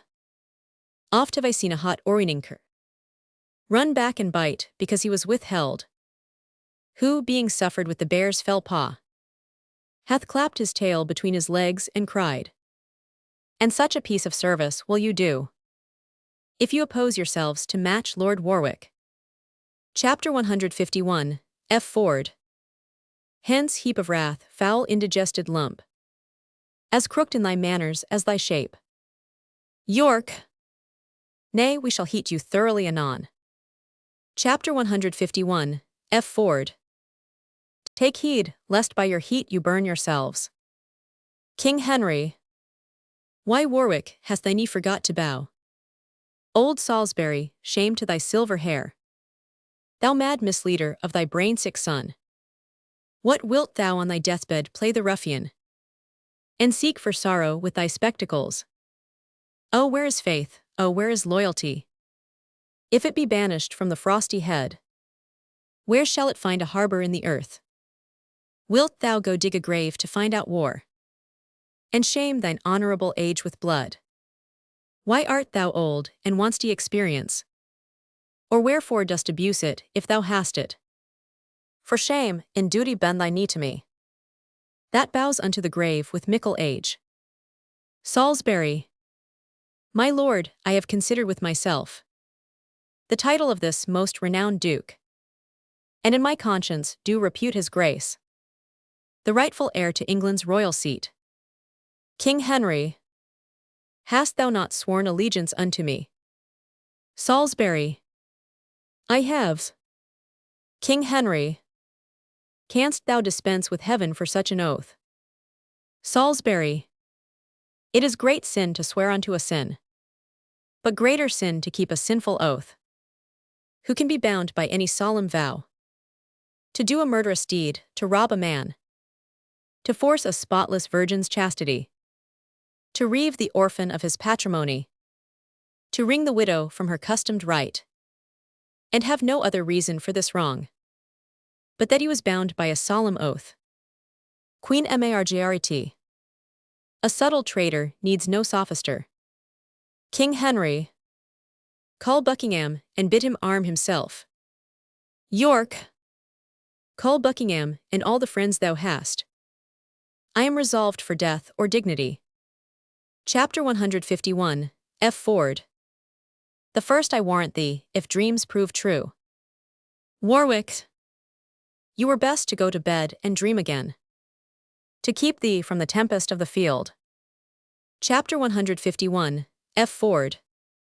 I am resolved to bear a greater storm than any thou canst conjure up today, and that I'll write upon thy burgonet, might I but know thee by thy household badge.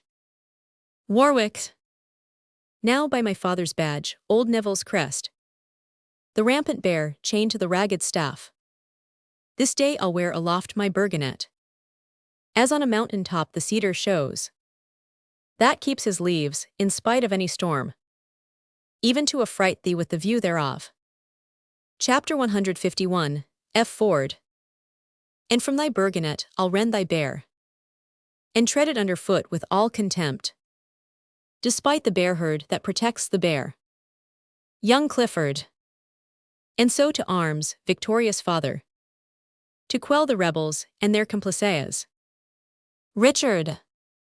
Fie charity for shame, speak not in spite, for you shall sup with Jesu Christ tonight. Young Clifford. Foul stigmatic, that's more than thou canst tell. Richard. If not in heaven, you'll surely sup in hell. Exeunt severally. Scene 2, St. Albans. The sign of the Castle Inn is displayed. Alarums to the battle. Enter Warwick. Warwick. Clifford of Cumberland, tease Warwick calls. And if thou dost not hide thee from the bear. Now when the angry trumpet sounds alarum, and dead men's cries do fill the empty air. Clifford, I say, come forth and fight with me. Proud northern lord, Clifford of Cumberland. Warwick is hoarse with calling thee to arms. Enter York. How now, my noble lord, what all afoot? York. The deadly-handed Clifford slew my steed, but match to match I have encountered him, and made a prey for carrion kites and crows, even of the bonny beast he loved so well. Enter old Clifford. Warwick. Of one or both of us the time is come. York.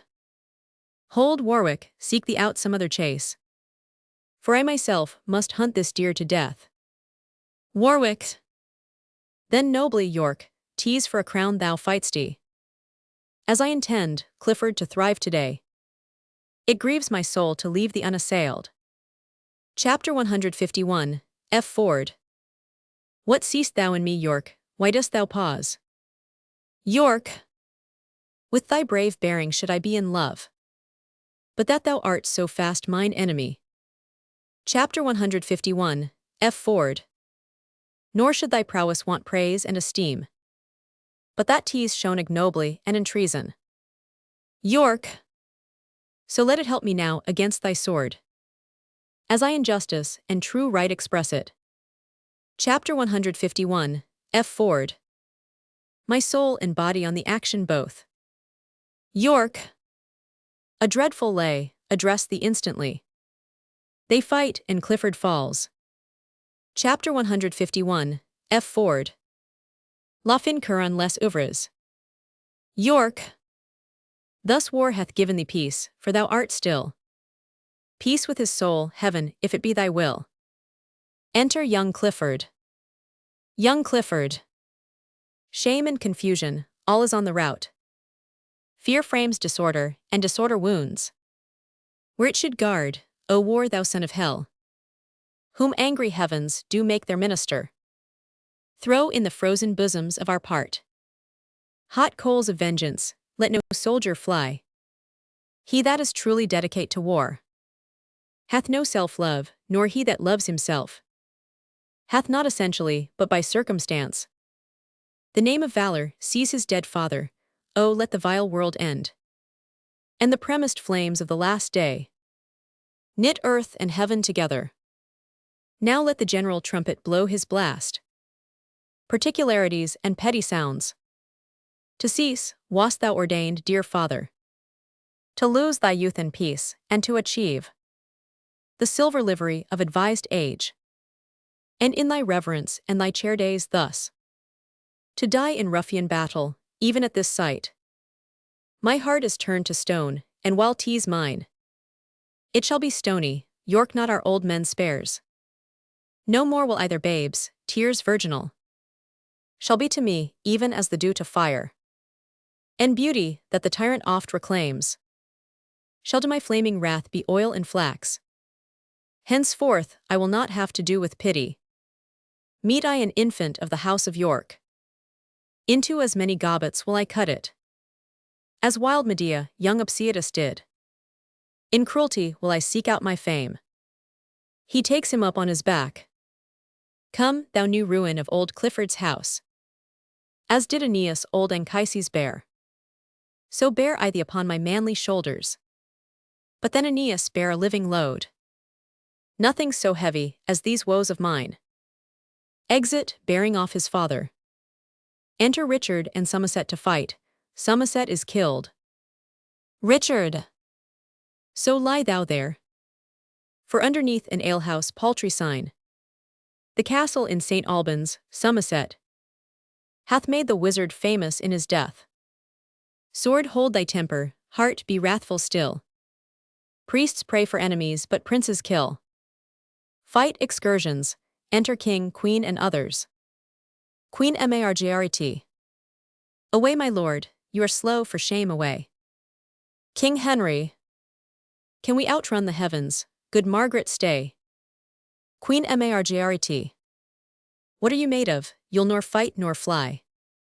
Now is it manhood, wisdom, and defense, to give the enemy way, and to secure us by what we can, which can no more but fly. Alarum afar off. If you be tan, we then should see the bottom of all our fortunes, but if we haply scape, as well we may, if not through your neglect, we shall to London get, where you are loved, and where this breach now in our fortunes made may readily be stopped. Enter young Clifford. Young Clifford. But that my heart is on future mischief set, I would speak blasphemy ere bid you fly. But fly you must, uncurable discomfit reigns in the hearts of all our present parts. Away for your relief, and we will to see their day and them our fortune give.